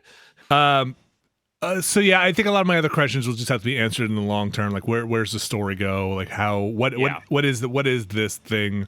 What does it matter? How if the combat is like Origins and we're just going down that road, it's more a refinement of that.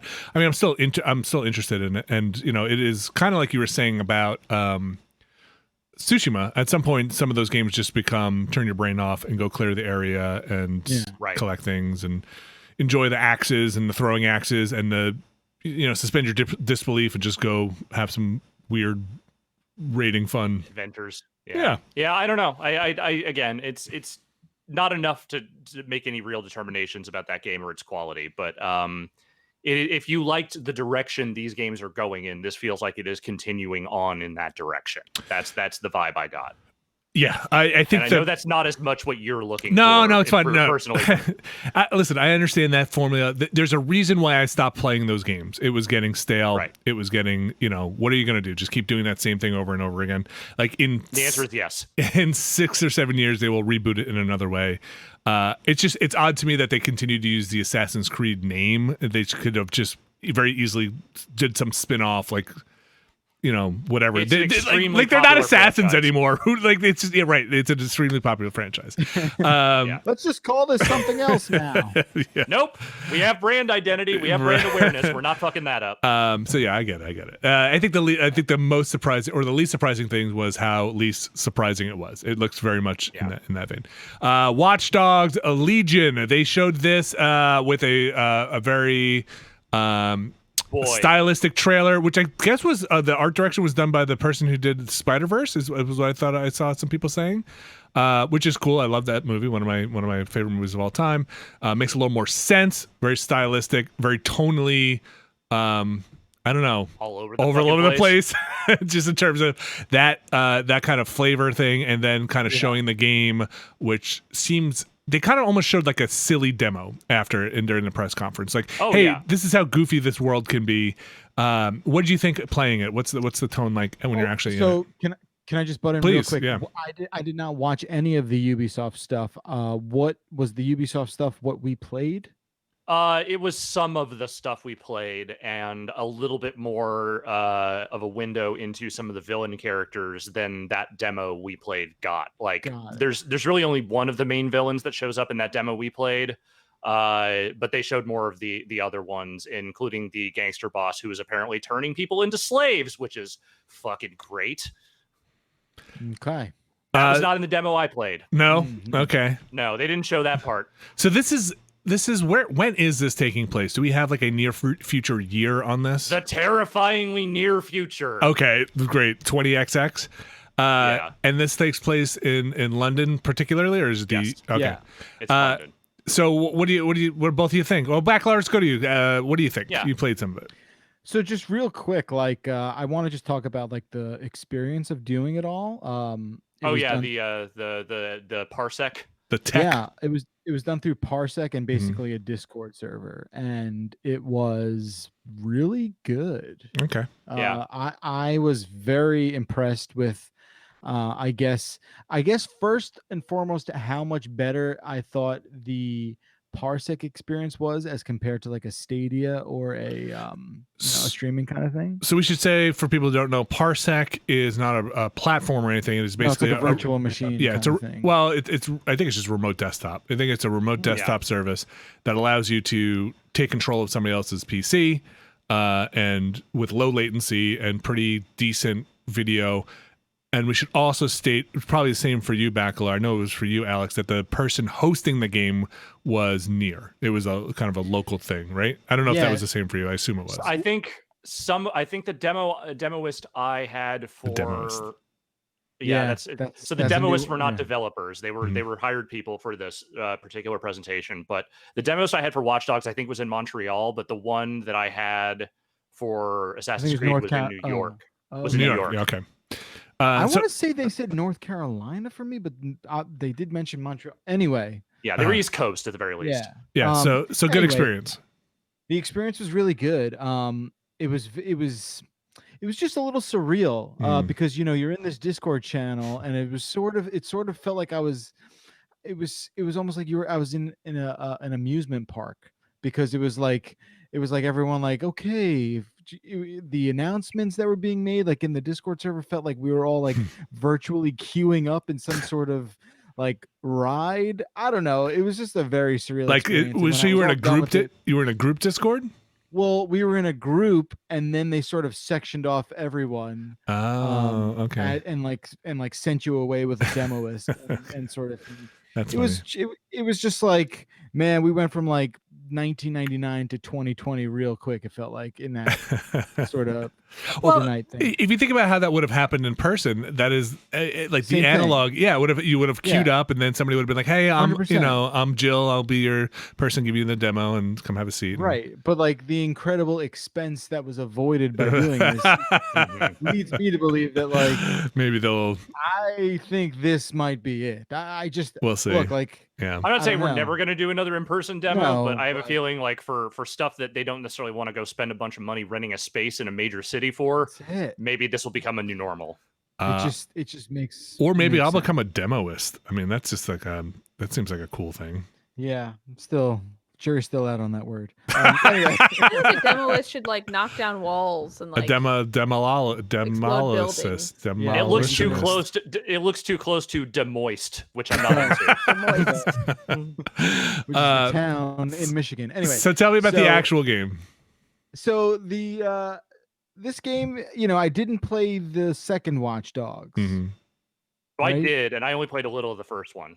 So I played the whole first one, maybe just a taste of the second one, and now I'm sort of like inserted into this one, and I'm just like, oh, this game really, when you skip a game, I feel like you're sort of like you time travel into like the evolution of just how far they're taking, the theme in this one, and it definitely feels, with the sort of British, theme, it's like this almost like Bond kind of like, especially that beginning part where you play as a character who is basically James Bond with Yeah, the like spy is like one a of the hacker James archetypes. Bond. Yeah. Yeah. I don't know. I kind of already know like the sort of sandbox that game's giving me, and it was easy to kind of fall right in and do a couple objectives and stuff like that, and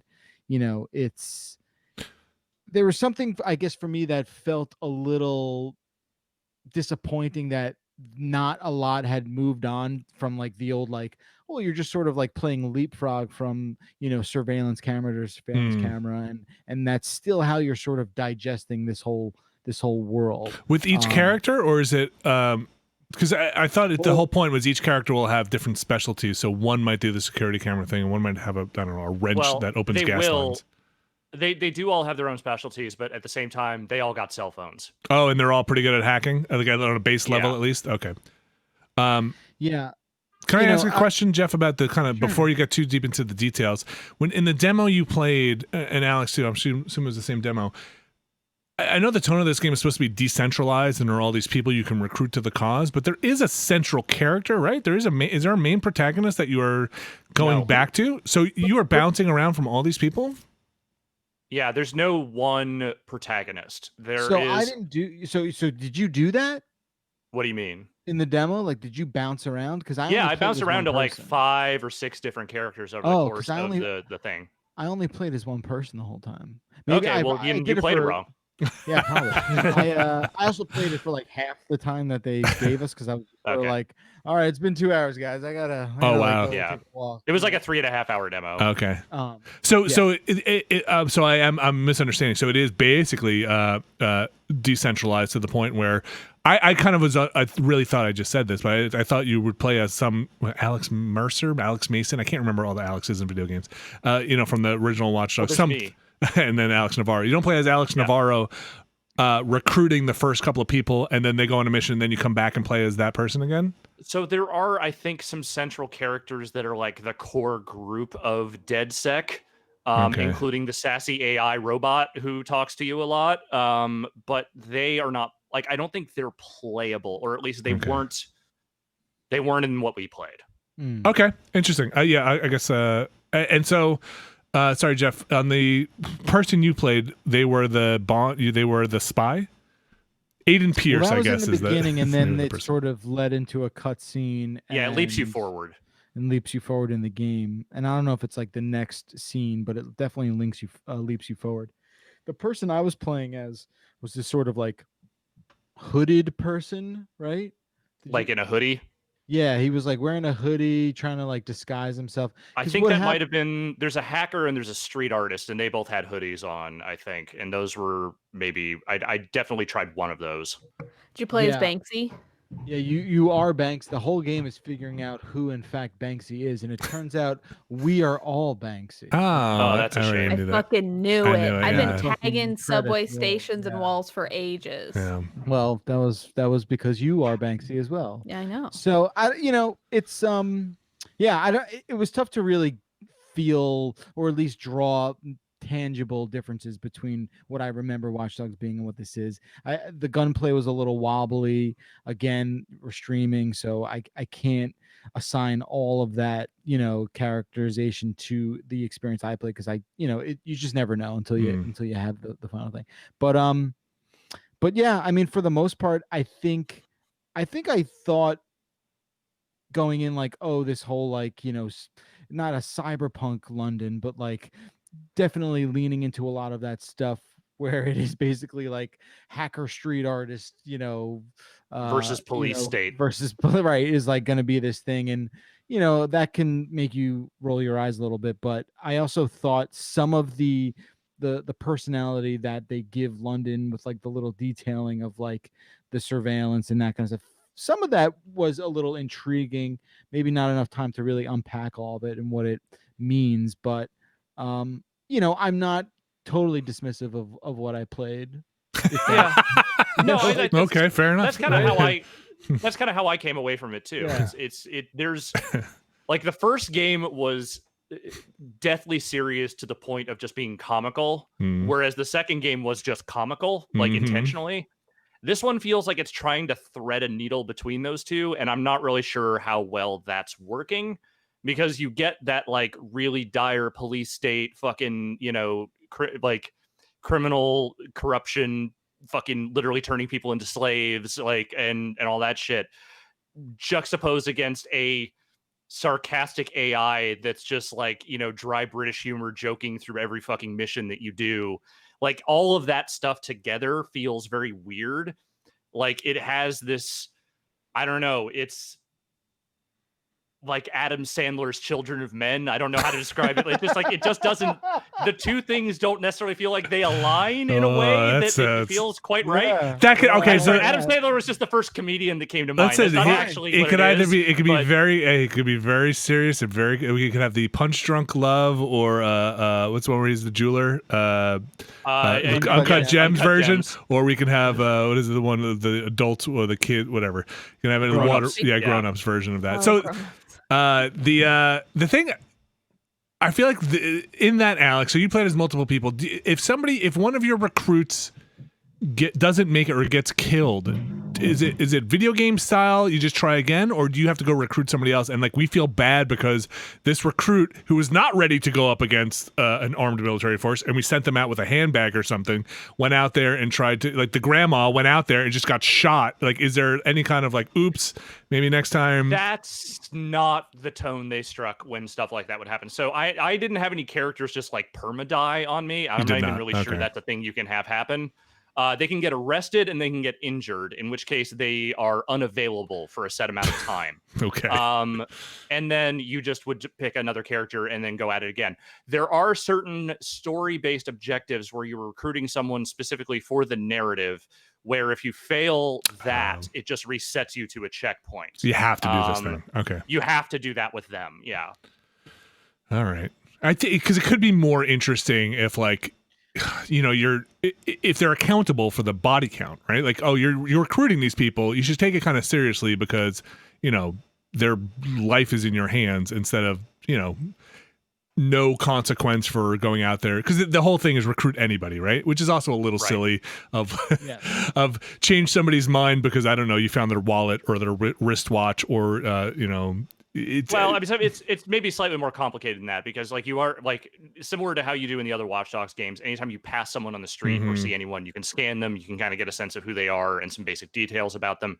And now there's like a rating system that basically is DedSec's rating system for how likely are you to be able to recruit this person.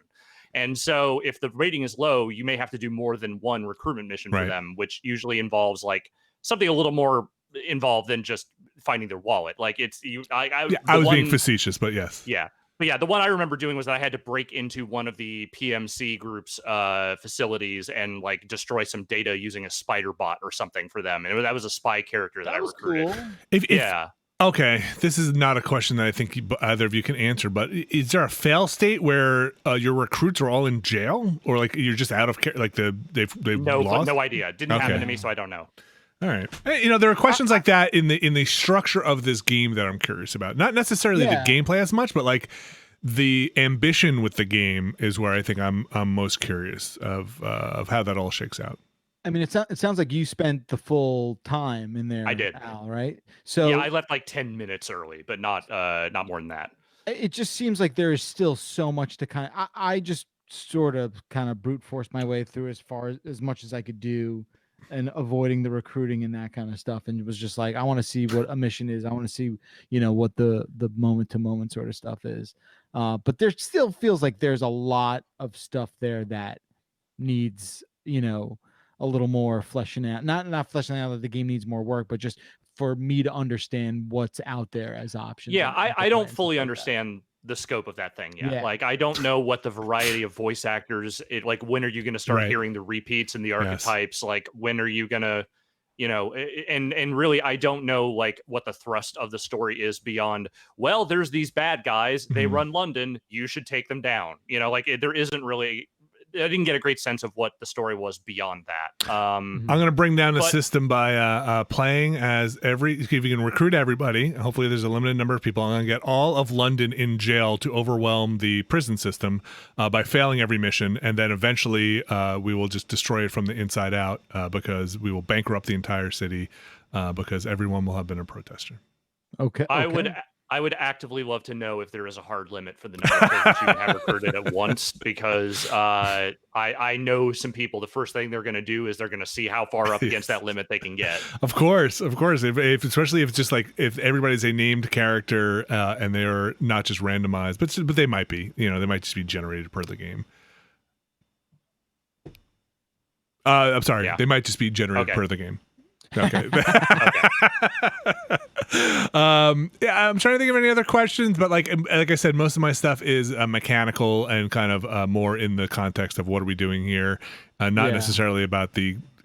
Sadly, well, not sadly, but it seems like the gameplay is very Watch Dogsy, and we'll see how that kind of goes and plays out. Yeah, and it comes out super soon, so you'll find out soon. It's like October, right? Yeah. It's not super soon, but it is soon. I mean, guess what? We've been doing this thing for 4 months. Yeah, that was Exactly. fast. That's what I was gonna say. That was fast. That was fast. Can you believe that? Remember when we first started this? I remember we did the podcast. I think it was my first podcast when we right after shutdown. Then I was like, it'll last 3 weeks tops. Yeah, Which I knew was like conservative, but I think I guessed guessed something like 6 weeks, and I was like, and maybe by then we'll finally start getting back to normal. And boy, even my pessimism was not pessimistic enough. It just that's when you know shit's real. When Al's pessimism shorted this thing. When Alex's quotes are the things that are on the inspirational calendar. So I think the time to me, like October seems so far away because September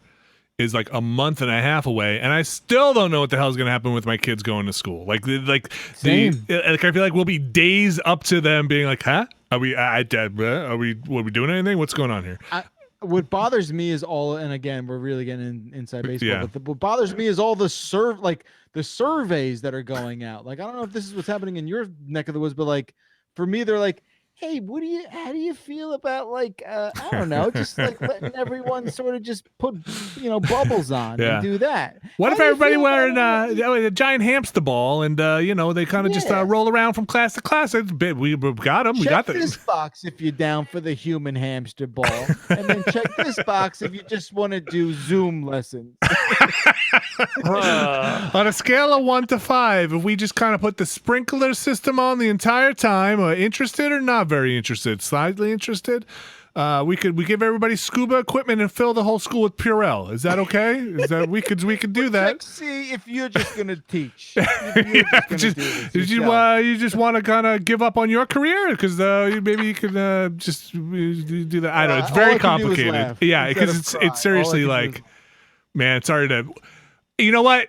I'm not sorry. This is what Ubisoft is selling, a dystopian future. This is where there was one point during that freaking press conference, and Ubisoft, get your head out of your ass, where they ran a trailer that started with what was it? Everything. It's 2023, and like everything we thought would go wrong has gone wrong, and it's like, what are you doing? Dude, just take that out. Just take that out. I like how they push the year back 2 years every year they make a game.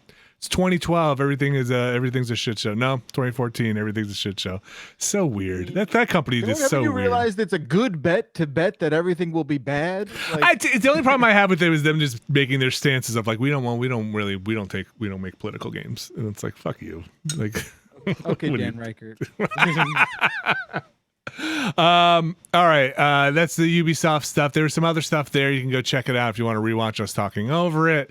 We have it up. Was it good? Because I totally spaced on the whole thing. Was I thought it anything there? was. Nah. I thought it was not. I mean, good if you're interested in the games, but nothing was very surprising to me. It was. I think the most interesting thing there was a game they had already announced at that point, and that was Hyperscape. So, like, Yeah. I feel like everything else there was like varying degrees of expected or just kind of unremarkable. At least that's how it felt to me. If you wanted to see Assassin's Creed Valhalla gameplay after the press conference, they went on for a while there and were streaming gameplay. So if you're interested in seeing that, but to me, it was like I said, everything seemed like a known quantity. Nothing really. Yeah. Even the Far Cry 6 stuff was a cinematic trailer that I didn't even see the leak stuff early, and watching it was like, you're not even gonna show the game, huh? Not even a bit of the gameplay. So yeah, it was that. All right, let's get into this other news here. So, but the good news is, video games. You know, hey, Ghost of Tsushima and Mario are out basically, Or will be, yeah, very soon. That's good. All right, Alex, what is this xCloud news? This is Microsoft xCloud stuff, and it sounds cool. Yeah, so there's a couple of Xbox. There's actually another breaking new Xbox thing here, which I'll add in a second. But as far as the xCloud stuff goes, basically, if you have a Game Pass Ultimate subscription, the xCloud service will be part of that. Yeah, like you won't neat. have to pay extra on top of that to use it. That thing's been in like beta for the dawn of time, right? Like it's been going for a while. I've never tried it. I think it's cool that they're going to roll it into the Ultimate thing. I think that's the Ultimate one is the PC and console Game Pass. Yeah, right? that's the one that's $15 a month. Yeah, I think that's what I have. Neat. That is also what I Does have. the Ultimate also include like the games with gold and like the online stuff? Yeah, Yes. the Ultimate is like everything Yeah, that they it's- do subscription wise. Yeah, I think that's where I bought like a bunch of those Xbox we all Live did packs. that thing, And I yeah. got the $1. It's like $1 for 5 years or whatever it was. I'm renewed through 2027. Thank you. Yes. So that's cool. That's good to hear. What's the breaking thing? The breaking thing is that Microsoft is officially discontinuing production on the Xbox One X and the Xbox One S all digital edition. Now, granted, this is not overly surprising considering they have new consoles coming out in a few months. But I guess maybe just the earliness of the announcement is maybe the slightly surprising thing here. But that said, they are still manufacturing the straight up Xbox One S, not the one that's all digital. Okay, so that they one are- will continue on. So they are getting rid of the One X period, and then they are also getting rid of the One S digital.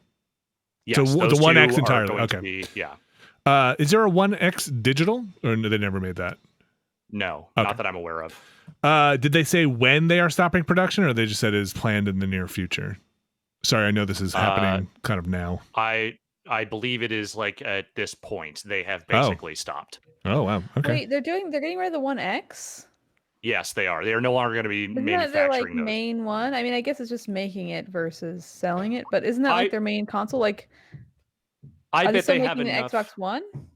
Well, so yes, they're still making the Xbox One S. That is the one they are going to continue manufacturing for the time being. I imagine at this point they have enough supply of the One X to sell through that will probably get them through to, at the very least, when the Series X comes out.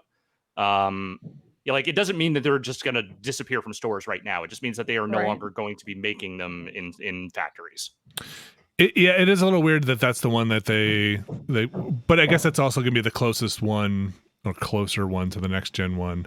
So like maybe it's also the one that is probably the most immediately affordable to people. And so if people want, what is relatively the Xbox One experience, that is probably the one that they are doing the best at selling. Yeah, maybe. I don't know. It is interesting. I mean, listen, these things run down unless you're Sony, in which case you produce your console. Well, actually, the PS3, didn't the PS3 kind of dry up fairly quickly or relatively quickly? I don't remember off the top of my head. Yeah, okay. I don't remember. Not a big deal. Let's go. I know the PS2 was out there. You could probably still buy a brand new PS2 if you wanted to off a factory line. What's happening with No Man's Sky? There's a new update.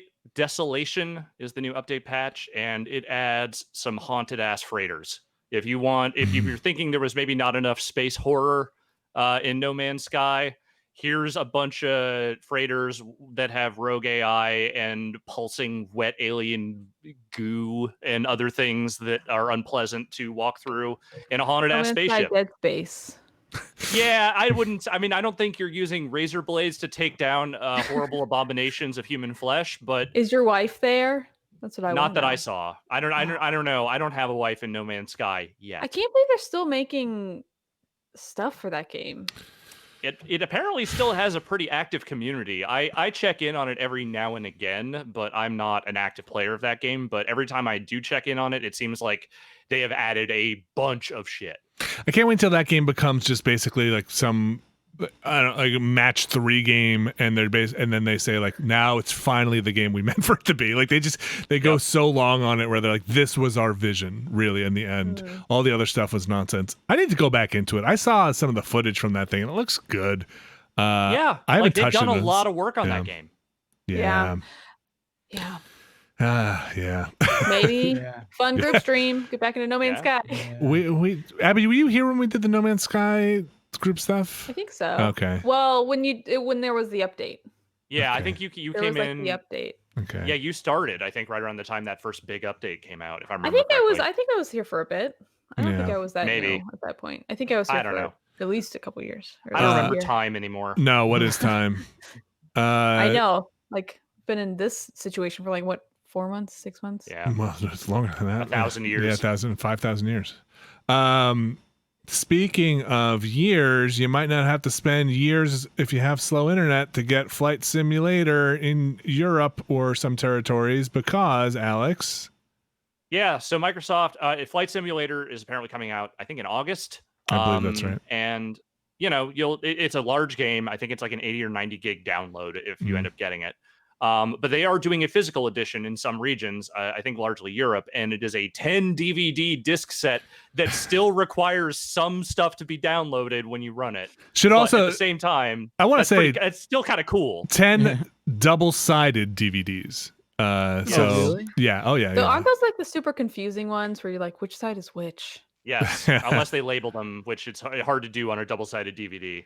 So yeah, it's coming in some kind of accordion style, best of the Beatles, all complete catalog thing that you will open up, and then it's for people who don't have great internet, and you know there are a lot of places that don't have great internet. Unfortunately, a lot of places in the United States that don't have great internet, and that makes sense to me. I hope it's priced in a way that doesn't lock people out, or doesn't, you know, the production on that could be expensive, so I hope it doesn't come in at the $120 price, and hopefully is reasonable for folks that want to get in on it.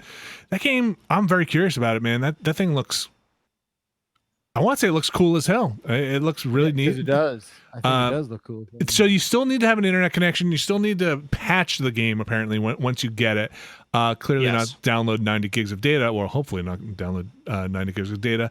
And you also need to get if the game updates with like satellite and telemetry and like Bing stuff, right? Isn't it using I believe so. Yeah, maps it is and definitely using maps data of some sort to kind of generate, I think, some of the world, or maybe all of it. I haven't really been following this one probably as closely as you have, Vinny. I only when I see the images and I'm like, man, that looks real nice. So yeah, I'm curious to check it out. I hope it does real well. You know, it's a flight sim, not an arcade game, but we'll see. But it's been a long time, especially since Microsoft has really kind of dipped their toes into that space, and I feel like now more than ever, people would really like the experience of getting out into a wide and realistically rendered world, perhaps in an airplane, in a way that is, let's say, safer than actually doing that right now. I want to see. I know there are betas out there, so I haven't actually done the research to see if people are streaming it, but I want to see what the technical specs on it are to make it look this good, because it is photorealistic in some of the shots that you see. I want to see how the flight model is, clearly. Not that I could tell the difference of a plane. We'll plane call handle. Drew when we need to know. Literally pilot Drew. Guy's license. Congratulations again, Drew. And then very curious to see what kind of stuff they have that is goofy, right? Like, hey, like can you shear the wings off? Are there damage models on the plane, right? Can you do a climb and then put the plane under enough force where a wing shears off? Because sometimes they don't go in for that stuff, and they'll just, be like, reset or something. So I'm curious about that. I don't know what goes on in your horror nightmare head, but that's not what I'm going to be doing. Hey, you got to stress test the plane somewhere, right? And why not be in the virtual world? My question is, are you so? I haven't played one of these games in a very long time. So, is it really just like 1-to-1 simulation? Like, you are like, if I fly Newark to LAX, I'm flying Newark to LAX. That's what I'm doing. So that's how the simulators that I've played in the past were. I mean, it's been a while. They did that. Oh, gosh, what was the name of the one they did for consoles that was a little more arcadey and kind of limited number of planes? I can't remember it. Maybe somebody who's watching live can tell me. That was a little less that, but like the ones that that used to come out were like, you can take off from Newark on the runway and go land at LAX, and if you want to do an uncompressed full flight, at least from my memory, and this is a while ago, when I would play or watch my dad play with a yoke and pedals and stuff, and he'd have the tower going and the whole thing. It's just like, man, why don't you come on, turn that wheel? And he's like, no, you just gotta fly the plane for a while. And I mean, because isn't a lot of modern day air travel computerized, right? And I just wonder, like, I'm sure. I mean, I would imagine there's some sort of button where you just go from like turtle to cheetah. Well, right, this time acceleration, yeah, the turtle cheetah button. Mm-hmm. Yeah, everyone's got that. That's my prog rock band. But yeah, but then when I would jump on, I'd put a jumbo jet on a farmhouse runway and see if I could take it off in 10 feet, right? That. Because that's you can't. You could, but you take out a lot of the trees. 10 feet? No, definitely not. But that's like what I would do. And my dad who was also trying to get his pilot's license at the time, would use it for the simulation purposes and not for trying to see if a plane can go backwards. Is this game gonna be on consoles? I want to say they said it was coming to Xbox, but I can't. I could have sworn it's coming on the PC August 18th. Beyond that, I'm not exactly sure if it's going to be on current consoles. Yes, chat room says yes. Yes, on current. Yeah. Okay. Yeah, sounds like it. I did not know. Cool. I had not seen a date for Xbox One X. Let's see if I can find that real quick. God, I'm just looking at a chart of all the things depending on which versions you get, and the pricing is a thing. It's literally like, hey, which airports do you want? Because here's all the basic ones, and then here's some extra airports and planes and things, and it's a giant chart. I want. All right, well, if you want to go to Dubai International Airport, you are going to have to get the premium edition. This is also going to be so. Chad is also updating, saying there's it's not launching on consoles and there's no date yet for it. So it is, though. This story says it will be on Game Pass on PC on launch, which is pretty awesome. So that's clear cool. clear off 100 gigs and let's go. Which version? Which version of what? Which version of the game? Oh, I don't know. It's probably the base version, I would assume. Probably the base version. Whatever version doesn't have LaGuardia, that's the one I want. You don't even want to take off from there? Can you have the deleted LaGuardia version? I'll take that. No, Jeff, you're actually out of date. I'm as much of a LaGuardia hater as anyone, but apparently now that they've gotten far into their construction, it's a little bit less of a demilitarized zone than it used to be. Impossible, I want it to be the LaGuardia that's like in the middle of construction, and it takes like 3 hours just to leave the airport. Yeah, like the cab line is 7 miles away, and you have to take a shuttle to get there. Yes. That simulator. Like, that's getting home from JFK and getting home from LaGuardia. That is the worst fucking nightmare game I can think of. Just you get in the plane and it just tells you got to wait for 4 hours while the runway clears in front of you, and just nope. If you want to do this flight, this is what you got to do. Just sit here. Sorry, we can't give you food now. No, you have to turn your webcam on so we know you're there. You have to make eye contact with the webcam the entire time, otherwise you fail this mission. That's a lot of talk about Microsoft Flight Simulator. Good for us. Look at that. It's justified. It does look neat. Any other news? No, I think I'm hearing the hammer of news ending. So I think maybe now it's time we move on. Again, middle of August 18th, I believe. That's only a month away. I'm just curious to check that. I'm gonna get my flight stick out and see how that goes.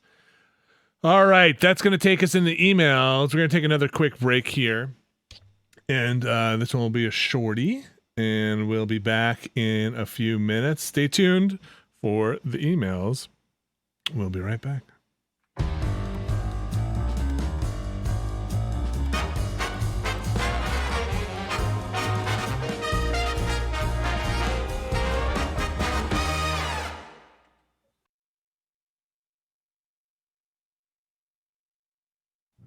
All right, we are back, and it is now time for some emails. If you have an email, you can send them to beastcast@giantbomb.com. That is beastcast@giantbomb.com for the emails.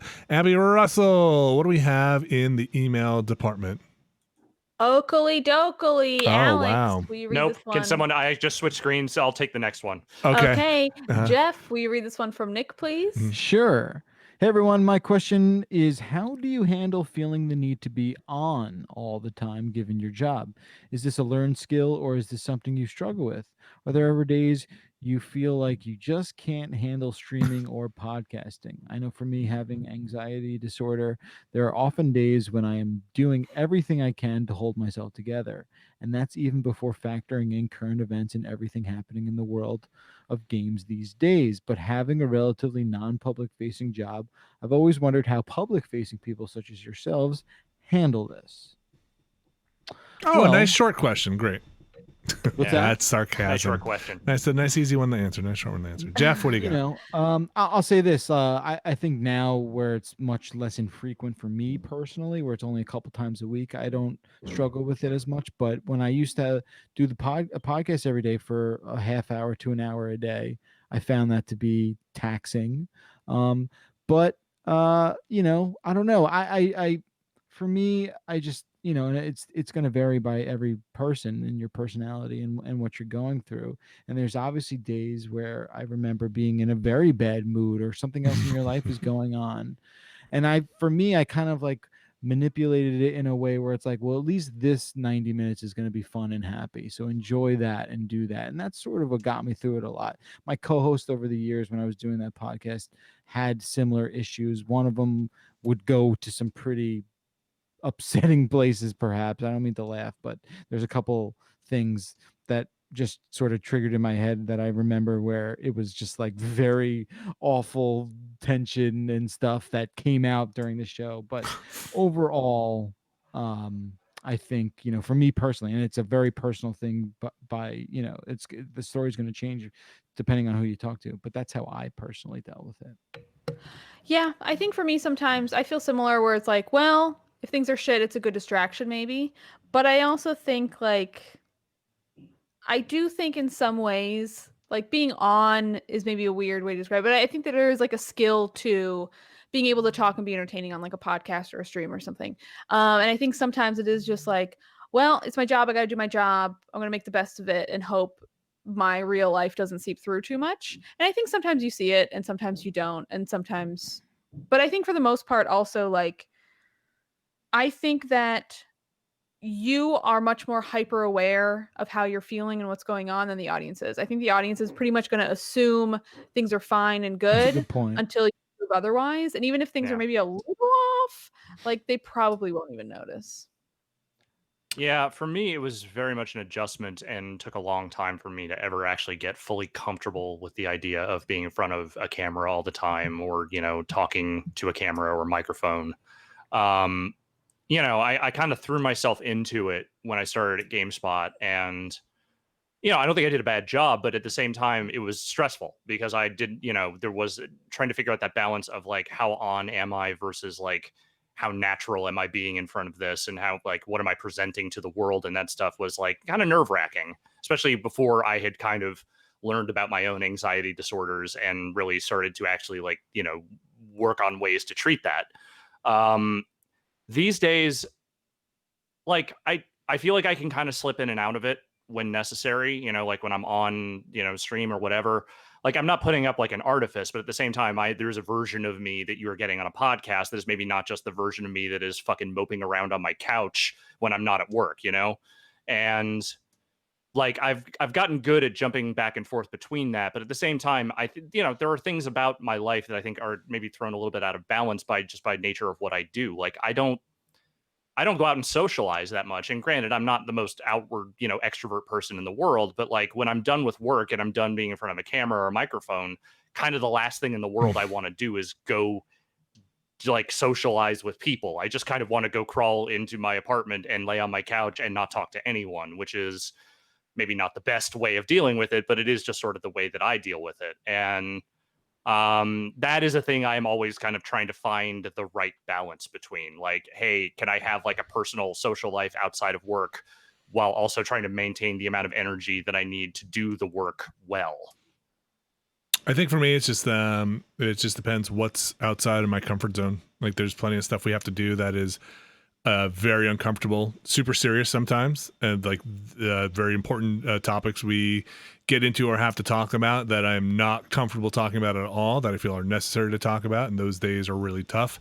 I think that part of being on where people just assume the audience only knows you from the hours that you are on camera and has no idea what happens off what your life is outside of those, and they try to fill in the gaps of your life sometimes in ways that are tough to read about, or that kind of being on, where then you feel like maybe you have to present or put a guard up so that people are not trying to. It's weird. Like there's like the audience should only in an ideal world, the audience evaluates the product you give them, right? They evaluate this podcast, and they shouldn't care if this podcast is coming on the heels of me having a fight with my kids, right? Or the audience should evaluate the quality of the product of, let's say, the Astroneer stream I did yesterday, and then have to worry that that it went till 8:00 and that I had to miss putting the kids to sleep. My wife had to do this whole other thing, and there was a whole situation because of that thing. And then when you read the comments that are like, "This is boring," right? And you're like, man, the amount that I had to shuffle around to get this fucking thing done, and then to read your shit comment that you just put in there, like that's the part of turning that part off and being like, well, right, you're only seeing this thing. You have no idea what all the surrounding parts of this are.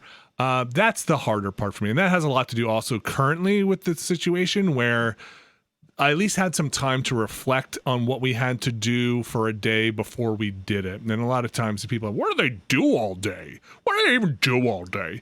And some of that is actually getting prepared in a headspace to go do something that's kind of difficult to do, or have a conversation, or I'll meet with you guys and be like, hey, how do we want to approach this? What do we want to talk about? Now that time is literally me and my 2 kids running around upstairs 2 minutes before this podcast goes on. There's no time to decompress or think about, or I try to make some of that time, but that's a lot harder to do.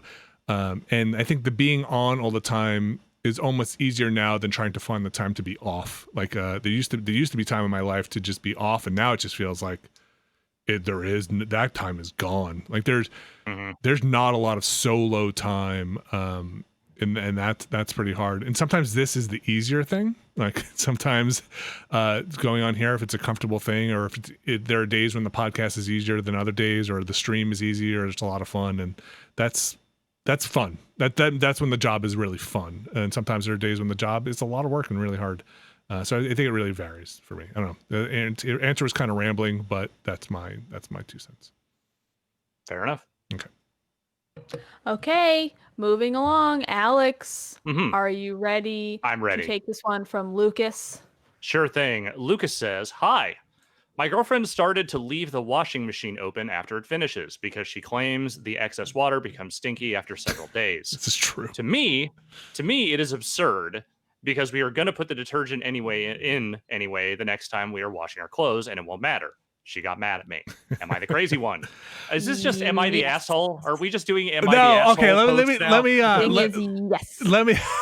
let me jump in here and say I think this depends for front loaders or top loaders. So on a front loading wash machine, it actually says to keep the door open after you do a load of wash because the water doesn't almost. Yeah, on mine it does at least because I think I've always been taught to always keep the washer open. Yes, but perhaps it's an old wives' tale and not like like that's the thing too. It's like growing up, in my house, I always remembered like, oh, that's open. That's open because all the mold demons. Yeah, you gotta get rid of the mildew. No, I think that they're on this front loader here, and I might not get a front loader again I point to it because I'm in my basement. Literally, it's like right over my shoulder. Yeah, you transform. I could move this I could move this camera literally like an inch or two away, and it would just be my washing machine. There are gaskets in it which collect water, which is unfortunate. That have to be cleaned out, and you have to actually run a rinse cycle through it with some kind of disinfectant or something to make sure. Otherwise, your clothes will actually wash in a kind of stinky way. Like they'll get this stuff on it. So I think a front loader amplifies this a lot. I don't know. When I was a kid, we just took the wet clothes out and threw them in the dryer, and I just shut the washer on my top loader when I was a kid. So I don't know much about that, but on a front loader, I think for sure I'm going to go with that. And what do I know? We always kept our top loader open. I assume, and I like playing it safe, don't let your thing get mildewy. Your detergent is not going to like get the mildew out. No. You got to do like a fresh wash between, like, keep it open. It costs Like you nothing to just leave it open. There are things like there's definitely like yes, but I was gonna say there are definitely like some more like disinfecting things you can put in your laundry to make sure that you're extra cleaning them. But I in general I don't think it's a bad idea to just keep your washing machine door open. And also I have no real opinion on this because I go to a laundromat. Well, yeah, man. I sometimes How's that been, Alex? Fine. My laundromat is literally next door, and they're only really busy in the morning when all the grandmas are doing their laundry, and then throughout the day, it's like there's a couple of people in there, but that's it. Nice. Do they have top loader dryers? Or yes, they do. Okay, I think so.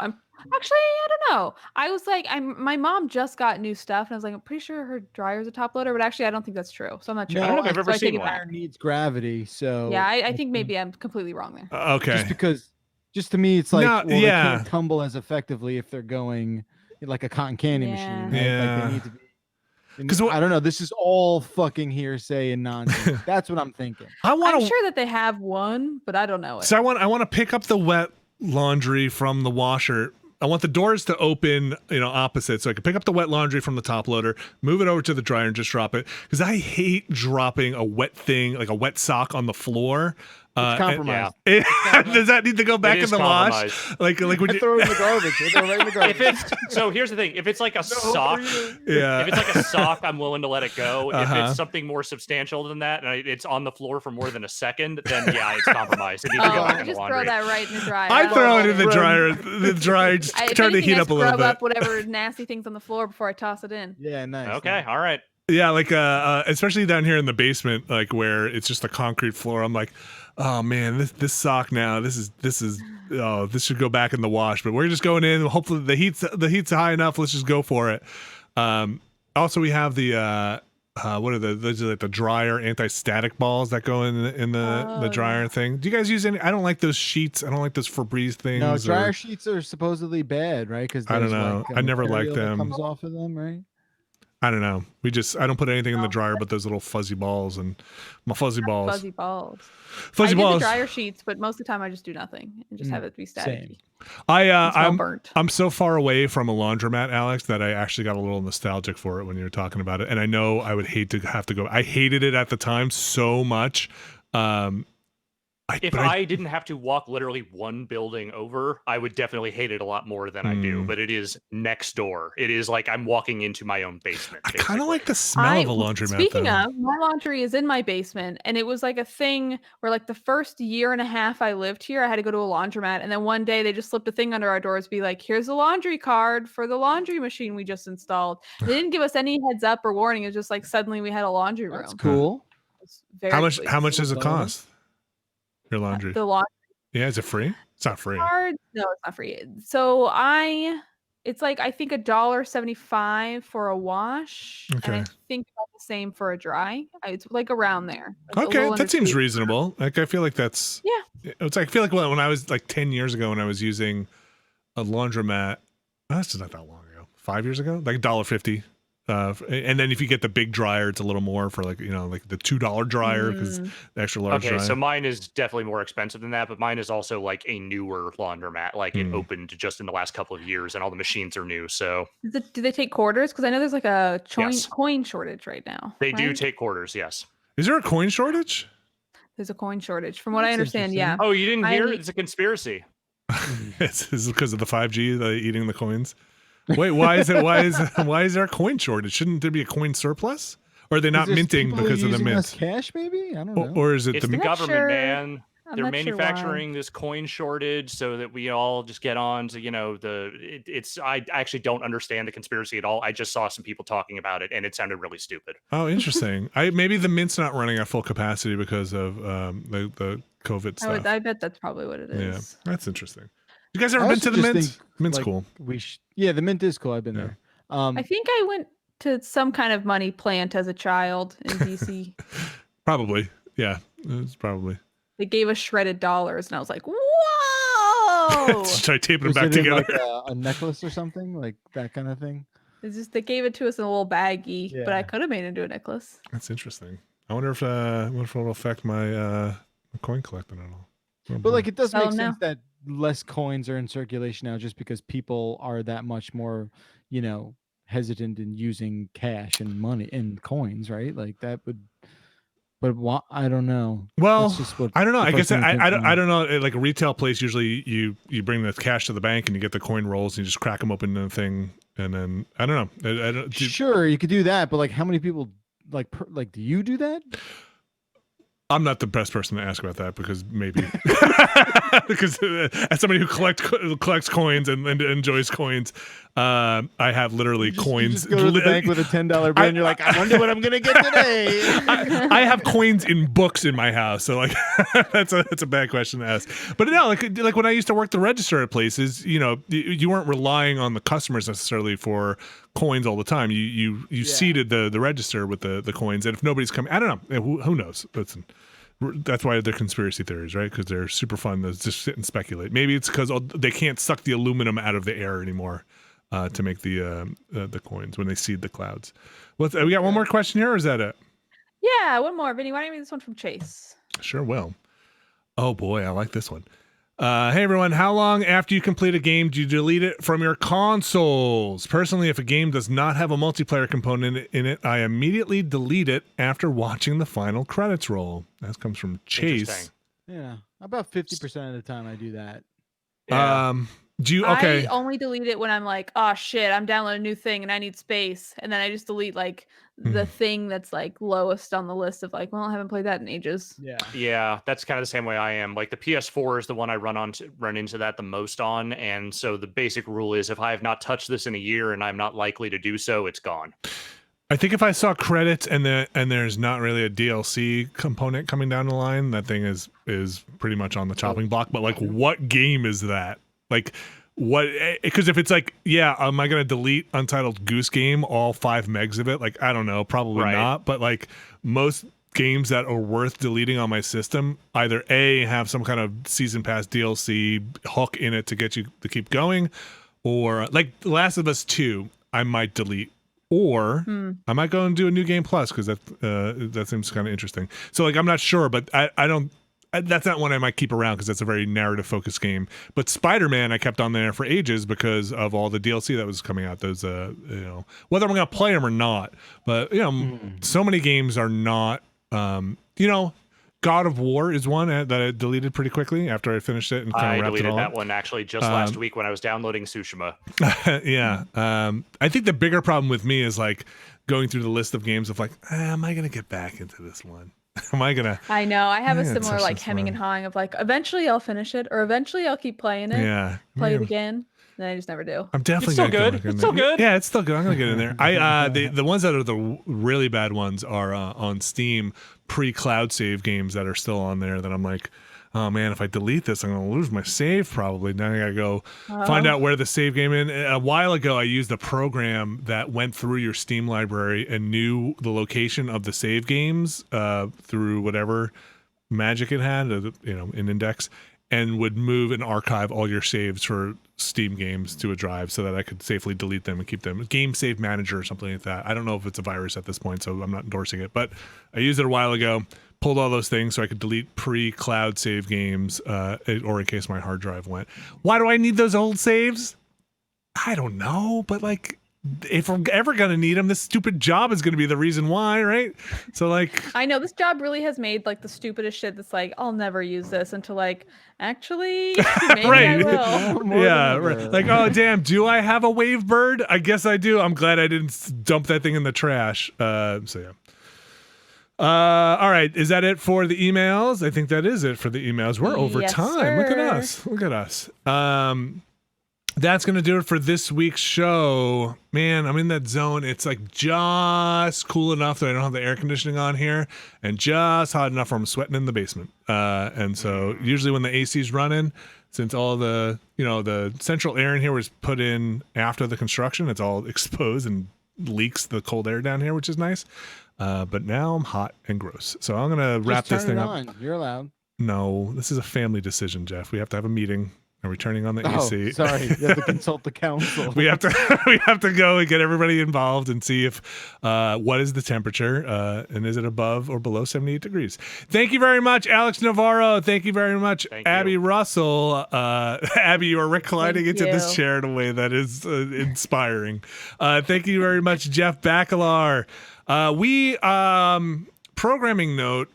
I have to look at the calendar, but there might be some shuffling of stuff coming up. I know for the Microsoft thing, we're gonna have to shuffle around a little bit to make sure that we're gonna stream that live. And I think that's actually kind of soon. Is it next week? I think it might be. It might be next week. It's not next week, it's the week after. It is. It's a week from today. So what Okay. we need to do is figure out, because I'm hosting a CNET thing and it's going to be tough. So maybe if you want to we'll do it on Friday. I think we're gonna do it on Friday morning. We've done that before. But yeah, so keep an eye out. I probably won't post anything or give you any notification that we've moved it. Great. I'm laughing, but construction may mute my mic. I will try, but I will try and let you guys know, Abby, Jeff, and Alex, that we've moved it to the other day. No, we'll just keep an eye out. We probably will have moved it to Friday to make way for that thing. But you can join us there to watch that. Go check out Astroneer. Go check out Mass Alex. Go check out all the stuff we've been doing. Abby and The Sims. Jeff Bacalar making Paper Mario, the Origami King videos over there. He's got... There's and a Ghost Tsushima. of, Tsushima, and also I want everyone, if they have a chance and they want to see a really great video, our producer Nick Henry did this awesome. It's this product called an Insta360. It's like an AI editing action camera. So the software edits the video itself, and it like chooses what it thinks the coolest action shots are. So like you can record for like an hour and this thing like spits out like a 4-minute video of like all the best stuff. Why would Nick do that? Nick's an editor. What is he doing? He's just putting himself out of a job. I know. Shh. Don't tell him that. No, but he did such a filthy job on this. So it's not related to anything games, but it's a really cool video. So where can they watch it? On CNET? It's on the CNET YouTube. Yep. All right. Here we go. Here comes the music, and that means we got 45 seconds to get this thing done. Mm-hmm. Banter. Did we wish everybody happy birthday yet? Happy birthday if it's your birthday. My dad's still waiting on his birthday gift. The speaker thing. I canceled the saga of I ordered him a surround sound system that got lost in the mail, never got delivered here. Tracking stopped updating. I canceled that order, and then I reshipped it to his house, which then got delayed also. The mail's in a place. So hopefully happy birthday if it's your birthday and you get everything you want. And enjoy yourself if you can. Try and get some me time. Try and get some of that solo time if you can get it. Get it while the getting's good. That's what I say. Bank it. Get as much as you need now, because who knows? Who knows what the future brings? Thank you, Alex Navarro. Thank you, Abby Russell. Thank you, Jeff Bacalar. Again, stay tuned for more, if you're watching live, for more Giant Bomb presents more Giant Bomb stuff. And we'll be back next week, probably in a different time slot. I'm going to say Friday, live here on, here we go, the last couple of seconds, the Giant Beastcast. Thanks, everybody, for listening. Stay safe and sane out there. Stay healthy if you can. Hopefully. Please do. Bye.